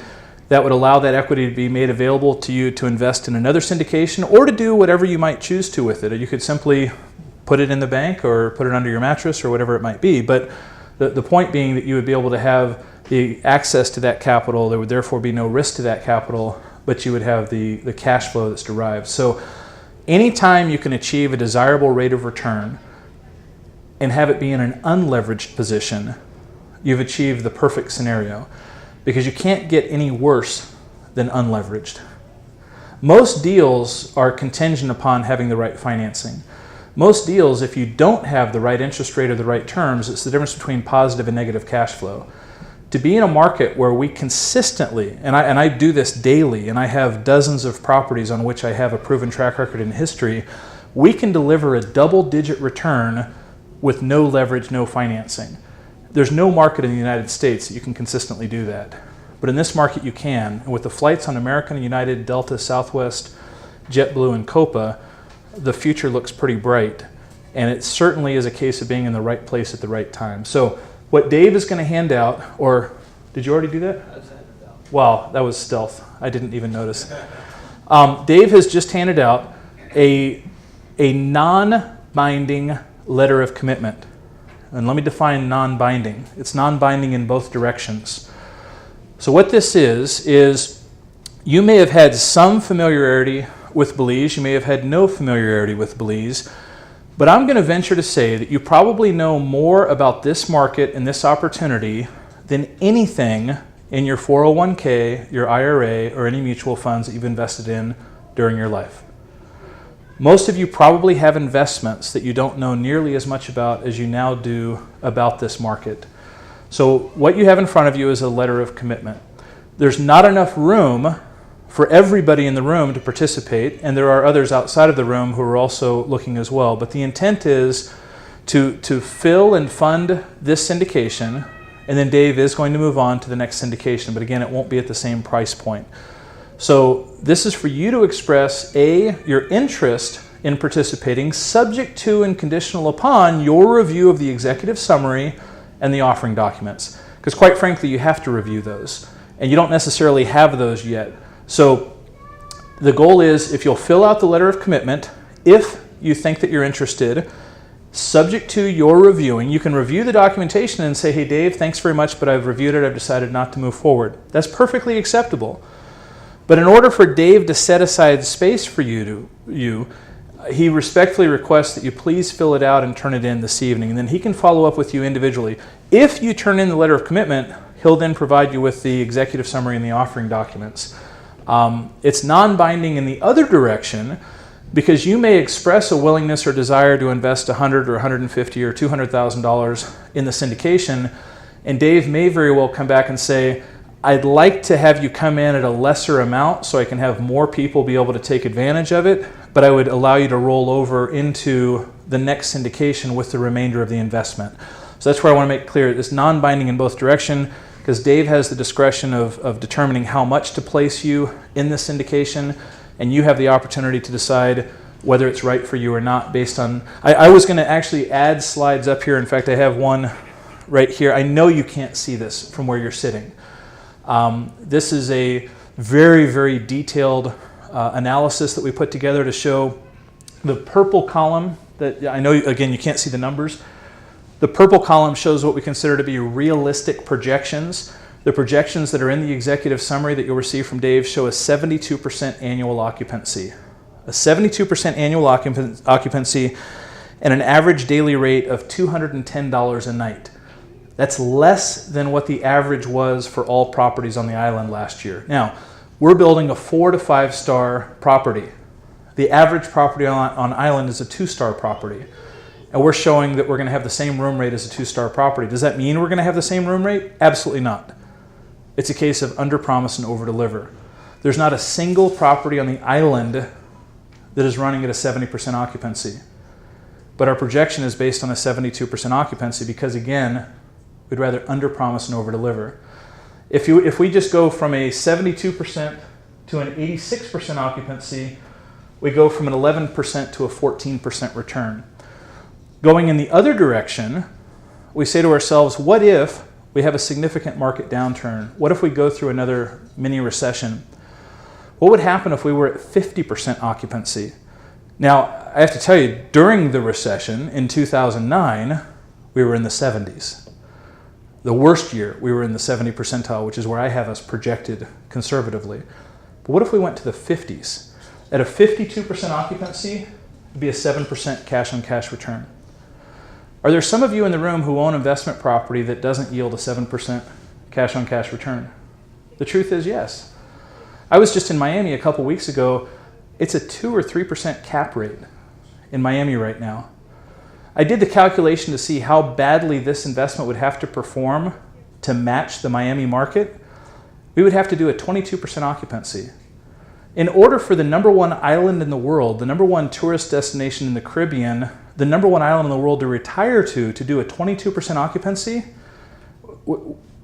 is incomprehensible. The fact is, it's an incredibly special market at an incredibly special time. To have a market coming into the age of discovery as a top tourism destination, to be English speaking, and to have it coincide with the growth and the boom of the baby boomers isn't going to happen again in any of our lifetimes. We can all look back on Aspen, Colorado, Jackson Hole, Wyoming, Hilton Head, South Carolina, San Jose, California. You can pick real estate markets all over the place that you could say, if you could go back 20 years ago and invest, how well would you have done? 20 years from now, people will look back to Ambergris Key in 2014 and ask that same question. You can be on the right side of history. So I would encourage you to fill out the letter of commitment, turn that into Dave this evening. You can change your mind as to the amount. You can change your mind upon the review of the documents, but that gives him a starting point to know who to start with for follow-up. And at this point, I'd like to open it up for questions. I'm sure that there probably are some. Yes, Willie? For example, in my case, if I was to do this, I would be leveraging like a self-directed IRA. Mm-hmm. When you talked about, I guess, leveraging, like if there was some financing available, how would that play out with someone who has a self-directed IRA? Great question. So the only difference there is that if there's let's say there's a cash out refinance in 2 years' time, initially, because your self-directed IRA funds would be going towards an unleveraged investment, there would be no consideration whatsoever. But if it ends up being a financed or a leveraged investment, the first thing is that all of the money that's returned back to you goes back into your IRA, and then of the money that comes in from a cash flow basis, the percentage that comes about from the financing is subject to what's called UBIT, which is a taxation on the funds that are a result of the finance portion, but the return that comes from the self-directed IRA itself is tax deferred, is non-taxed. So the good news for you if you're using a self-directed IRA is that until such time as you refinance, all of the equity that's returned to you and all of the cash flow, all of the cash return, all goes into your self-directed IRA completely tax advantaged or tax deferred. Okay. And there's you don't have a penalty for there being financing in place, provided that there is financing that's put into place down the road. Okay. Yes, you're about to ask a question. What's the target stabilization date for these lots? That's a great question. It would be within 1 year of resort opening. Our resort operator, our hotel operator, was just down on the island about 2 weeks ago. I spent a week with them, and we've hired a third-party hotel consultancy firm. It's the largest hotel consultancy firm in the world. It's a $30,000 study that they just are going to be releasing to us this week. And what our intent was to say, we're doing 195 rooms in the first component or the first phase. We know the market needs far more than that, but we wanted them to come in and tell us specifically how we should phase in the next phase of rooms beyond 195 to ensure that we wouldn't have any absorption issues with regard to our first phase of investors. What we don't want to do is build more rooms than we have absorption for and actually see a drop in initial occupancy while it's being reabsorbed within the marketplace. So that's why we've kind of capped this first phase at 195. We'll have the results of that study this week, but preliminarily they've told us that they feel that if we had 400 rooms today, then we would be able to fill those just based on existing market demand without the additional airlines. They weren't aware of Southwest, JetBlue, and Copa, but just simply the existing passenger load. They feel that right now, without the extra flights from American, Delta, and United, that we need 400 rooms in the marketplace to absorb the people that are being turned away. That's where that analogy of the bathtub overflowing comes in. Imagine you go away on vacation and you come home and the bathtub has the stopper in it and it's 3/4 full. You say to yourself, oh, thank goodness we got back in time. The tub's filled up, but it hasn't overflowed. Once it's overflowed, what's the question you have to ask yourself? If you get home from vacation and the tub's overflowing, what question do you have? How long? How long? How long's it been doing that? Did it just run over, or did it run over 4 days ago? In our market right now, the bathtub's been overflowing for 2 years. There are people who are able to book flights and then find out that every hotel is oversold. So what do? They go to the mainland. They go stay in a different part of Belize. Then we have people that can't book flights or hotels, so they defer their trip and they have to go somewhere else instead. So the estimation is that we need 400 hotel rooms just to absorb the people that are being turned away, let alone to encompass any of the growth that's coming forward. But to go back to answering your question, I would count on stabilization as being 1 year from resort opening, with resort opening happening sometime in hopefully early 2015, first part of 2015. What's critical for us for resort opening is that we've already met the threshold or the goal as to how many residential units, how many doors we open with. Our consultants had said, don't open with less than 60 doors. We also need to have food and beverage operations. We have the first one open, the Rum and Bean, but we want to have another full-service restaurant open. And we also want to have the Bay Club, which is our infinity edge pool with the sunset views over Mahogany Bay, and to have the pool open. The reason for our resort operators being down was for them to tell us, based on their experience, they manage several boutique properties throughout the United States, and they wanted to give their input as to some of the factors and the amenities that were included in the Bay Club. And so they came down, and this week we're meeting with them and the architectural design team in Boston, and we'll have the final plan for the Bay Club, and we'll be able to start construction on that. And probably in the next 2 to 3 weeks, we'll have a much more definitive timeline in terms of opening date and projected stabilization date. Other questions? You've all done, I really applaud you. I didn't see too many heads nodding off. It's always tough. Everybody eats a big full meal and then try and stay awake for some guy talking about the other side of the world. Yes? Dave, what type of units are you putting on this third phase? Garden cottages. They're going to be Three garden garden cottages. cottages. So we'll have a mix, one of each. It's important to note, I'm glad you asked that question, because the way that the syndication is set up, it was what's called a min-max, a minimum-maximum. So it's a 1-lot minimum, 3-lot maximum. So the other 2 lots that are already funded, that people have already invested in, once the 3rd lot closes, you're sharing in the profits and losses of all 3 lots proportionately. The reason for that, and it's beneficial that way, is Dave chose to do one of each of the 3 lot configurations so you have diversification. We can estimate and project what the rental rates will be and which ones will have a greater demand, but the best diversification, the best bucket, so to speak, is to have a little bit of all of them. And so it's been structured exactly that way. Any additional questions? John, you mentioned in, I think it was 2013, there was an additional 30 rooms built. In 2012 there were, yeah. Okay, so how about 13 and 14? 2013 there were less than 20 new units. If you have pen and paper, I'll give you the total inventory of everything under construction on the island, and it's not going to take an hour. It'll take 2 minutes.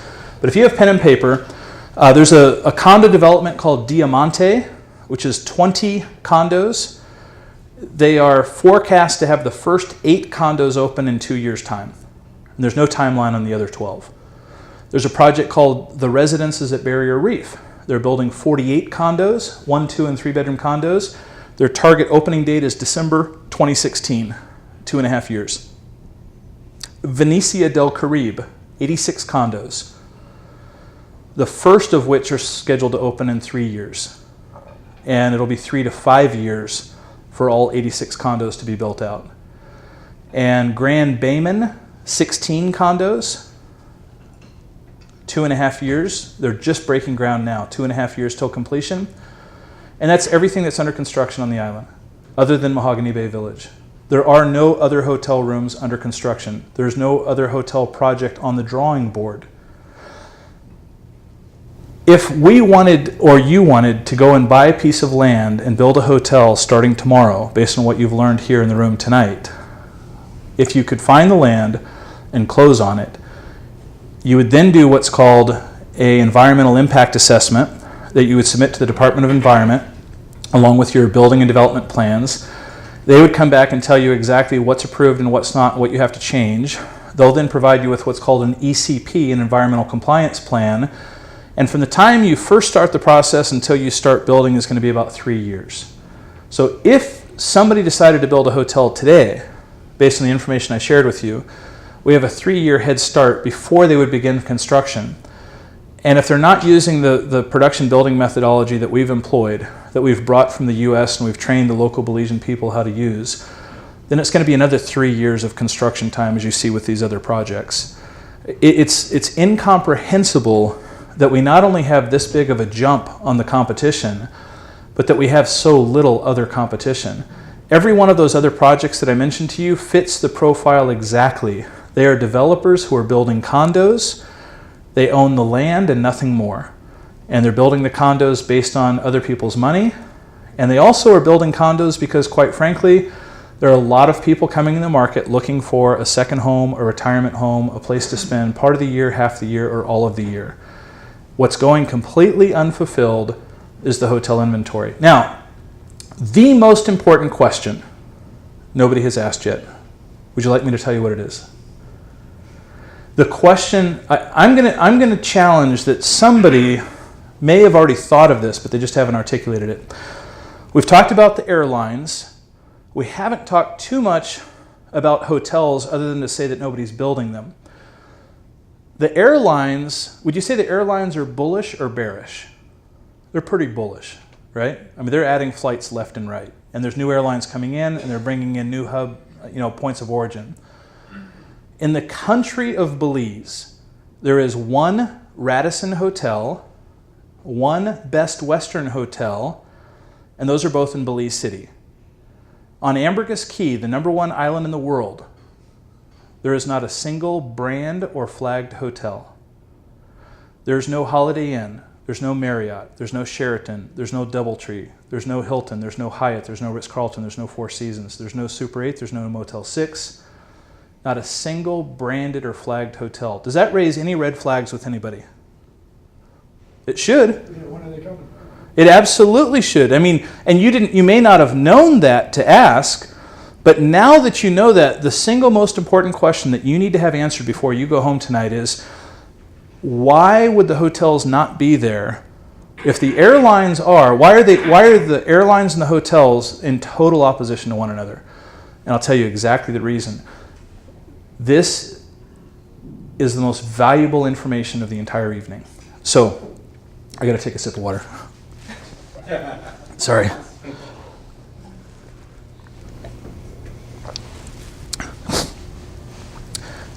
In Belize, if you contact the Belize Tourism Board and you were to get the statistics of the hotel occupancy for the last 10 years for Ambergris Key, you would be provided a report by the Belize Tourism Board, the official government ministry, that would show 49.8% annual occupancy. That's the 10-year average. Now, do you think that and let's just, for sake of numbers, do we all agree we can round that up to 50%? 49.8%, we'll call it 50%. Do you think 50% occupancy makes a vice president at Marriott or Hyatt or Hilton excited? No. No, in fact, when they see 50% occupancy, what that tells them is this is a juvenile market. It's an infantile market. It's a market that hasn't reached maturity and hasn't had growth sufficient for them to enter the market. Now, let me tell you where the problem is. Because, as you'll recall, I mentioned that for the last 2 years, there's not a single property that's been operating at less than 90% occupancy. But the government statistics show a 49.8% average. In fact, here's what's really telling. In 2011, we had a record year. We went up 16% on our tourism arrivals. But the official numbers by government count, we went from about a 49.7% to a 49.8% occupancy, even though our tourism arrivals went up by 16%. How can that be? I'll tell you exactly how. If you have pen and paper, I want you to do a little math. Write down the number 74. There's a condo project on the island called Grand Caraïbe. Grand Caraïbe has 74 condos. Now, at Grand Caraïbe, we have 10 owners that live in their condos full-time. So those 10 are obviously not rented out. We have 46 condos that are in the rental pool. So 46 owners choose to rent theirs out on a nightly or weekly basis. And that leaves how many left? We have 46 plus 10 is 56. 56 from 74 is 18. So we have 18 condos left, and those are what we call lock-and leaves. Lock-and leaves are people who own a condo. They don't want to rent it out. They don't want somebody else staying in their condo. They have their own furniture, their own family pictures, their own decorations, and when they're not there, they lock it up and they leave it and nobody goes in. So, 46 units in the rental pool. Now, when you check into a hotel in Belize, and I'm going to just grab a napkin here when you check into a hotel, you have a form that you fill out that has your name, your address, your passport number, your check-in date, your check-out date, and what your nightly rate is. And it's a carbon copy form. Belize is a manual system. They don't have a lot of computerization. So when you fill out your form, you get a copy, and the hotel keeps a copy. Now, in Belize, taxes are paid monthly, not annually. Belize operates like a small country, net 30 days. So it's just like a small company. When taxes are paid is on the 15th of the month for the preceding month. So on the 15th of August, I paid my July taxes. 15th of September, I pay my August taxes. If I stay in a hotel, I pay 12.5% hotel tax. So if it's a $100 room rate, I pay $112.50 when I check out. $100 goes to the hotel, and they pay the other $12.50 to the government on the 15th of the next month. Now, the way that the payment of taxes is tracked is I go to the government on the 15th of the month with my stack of forms. And I give the forms over to the government along with a register receipt that adds them all up and says, here's the taxes that go with it. And that's what's called declared occupancy. It's what I declare the occupancy to be. Now, the potential exists that one of those forms could fall off the top and doesn't get turned in. And if it doesn't get turned in, well, then it doesn't get added up. And where would those extra taxes go? Well, they'd probably just stay where they were, which I was the benefactor holding on to those taxes that were collected on behalf of the government. But that's not the real issue. That's a tiny possible little flaw in the system. Here's the real issue. We've got our 46 condos in the rental pool at Grand Caribe. If all of the units in the rental pool at Grand Caribe are occupied, how many forms do I have for that one night? 46. What's the occupancy if I have 46 condos rented at Grand Caribe and there's 46 in the rental pool? Who can tell me what occupancy that is? 100%, right? Or so you would think. Here's the problem. 46 forms get turned into the government. They look up on the hotel tax license and they see that Grand Caribe, let's see, Grand Caribe has 74 units. We have 46 forms. 46 divided by 74 is 62%. So we write down 62% occupancy. Now, my wife is what's called a CPM, a certified property manager. She's the only CPM in Central America. Her background is she managed 5,000 units in Colorado. We have a lot of property management experience, more than anybody in the country of Belize. When I uncovered this back in about 2008, I went to the director of the Belize Tourism Board. And I was so excited because I thought, I'm going to help the country by showing them the error of their system, of their accounting. And I sat down with the director of the Belize Tourism Board and I said, you guys are doing a complete and total disservice to the country. You keep reporting that we're doing it like a 49, 50% occupancy, but your math is all wrong. And I showed them exactly what I just showed you. And his answer was, well, nobody else is complaining about it. Nobody else has brought it up or seems to have issue with it. And I said, do you think the other hotel owners, the resort operators, are going to tell you that they have a problem with it? Because when companies like Marriott and Hilton and Hyatt and Sheraton research and they see that it's consistently a 45, 50% occupancy, what do? They just say, okay, well, we'll come back and look at it in a couple years' time. Meanwhile, the airlines are adding flights from Los Angeles and Chicago, doubling up their flights from Atlanta. New airlines are coming in. Overnight arrivals, 5 years in a row of all-time record growth, single-digit, double-digit growth, and yet it's all in the accounting being wrong. And so when I sat down with the director of the Belize Tourism Board and I showed him this, I appealed to him. I said, please, for the sake of the tourism industry, for the sake of the stakeholders, you've got to fix this. And he said candidly, he said, John, we're a department of 3 or 4 people. He said, how could we possibly change it? He said, you're asking us to call every hotel and every resort every month? Would you have us call every month and ask how many units entered the rental pool, how many left the rental pool? Because that changes on a monthly basis. The only way for us to manage it with our small department is to take the number of forms divided by the number of units at the property, and that's what we go off of. And everybody else seems to be fine with it. Nobody else has a problem. Well, get this. At Grand Caribe 2 years ago, there weren't 10 people living there, there were 6. It's gone from 6 to 10. I guarantee you that next year, instead of 46 units in the rental pool, it'll probably be 42. So if they're full, instead of it being 46 out of 74, it'll be 42 out of 74. The potential exists for our occupancy to actually start going down because of the way they calculate it. Now, I will tell you this. The hotels aren't stupid. They see that TripAdvisor has rated this one of the top 10 up-and-coming destinations in the world. They will only bang their head against the wall for so long. They will only take the BTB numbers at face value for so long until they come and say, something is going on and we got to do something about it. The key is, now's the time to take advantage of what they don't know. Because do you think that values and appreciation will go up or go down when you have the mass advertising and marketing appeal of the brands and the flags coming into the marketplace? You have an unfair advantage that will disappear once they have that knowledge. Any other questions? That was a great question, by the way, whoever asked that.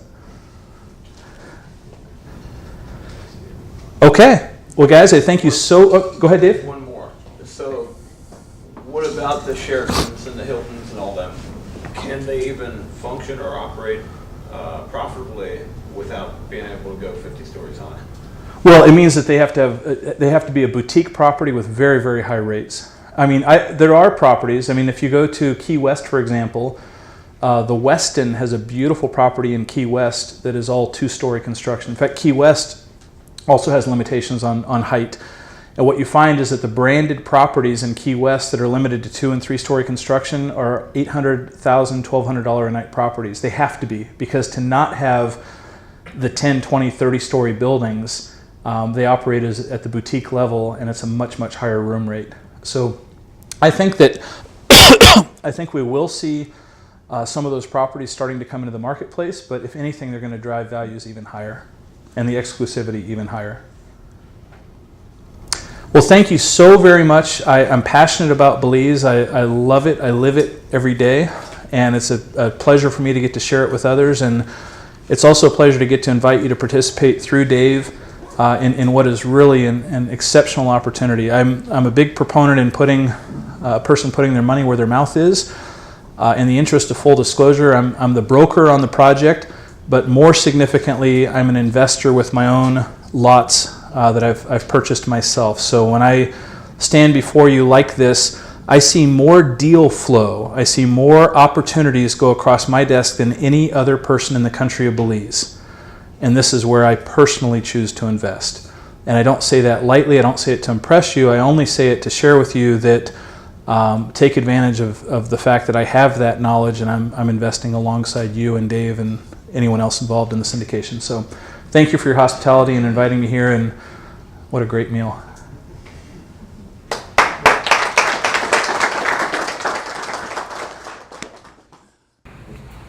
Thank you, John, and thank you guys for coming out.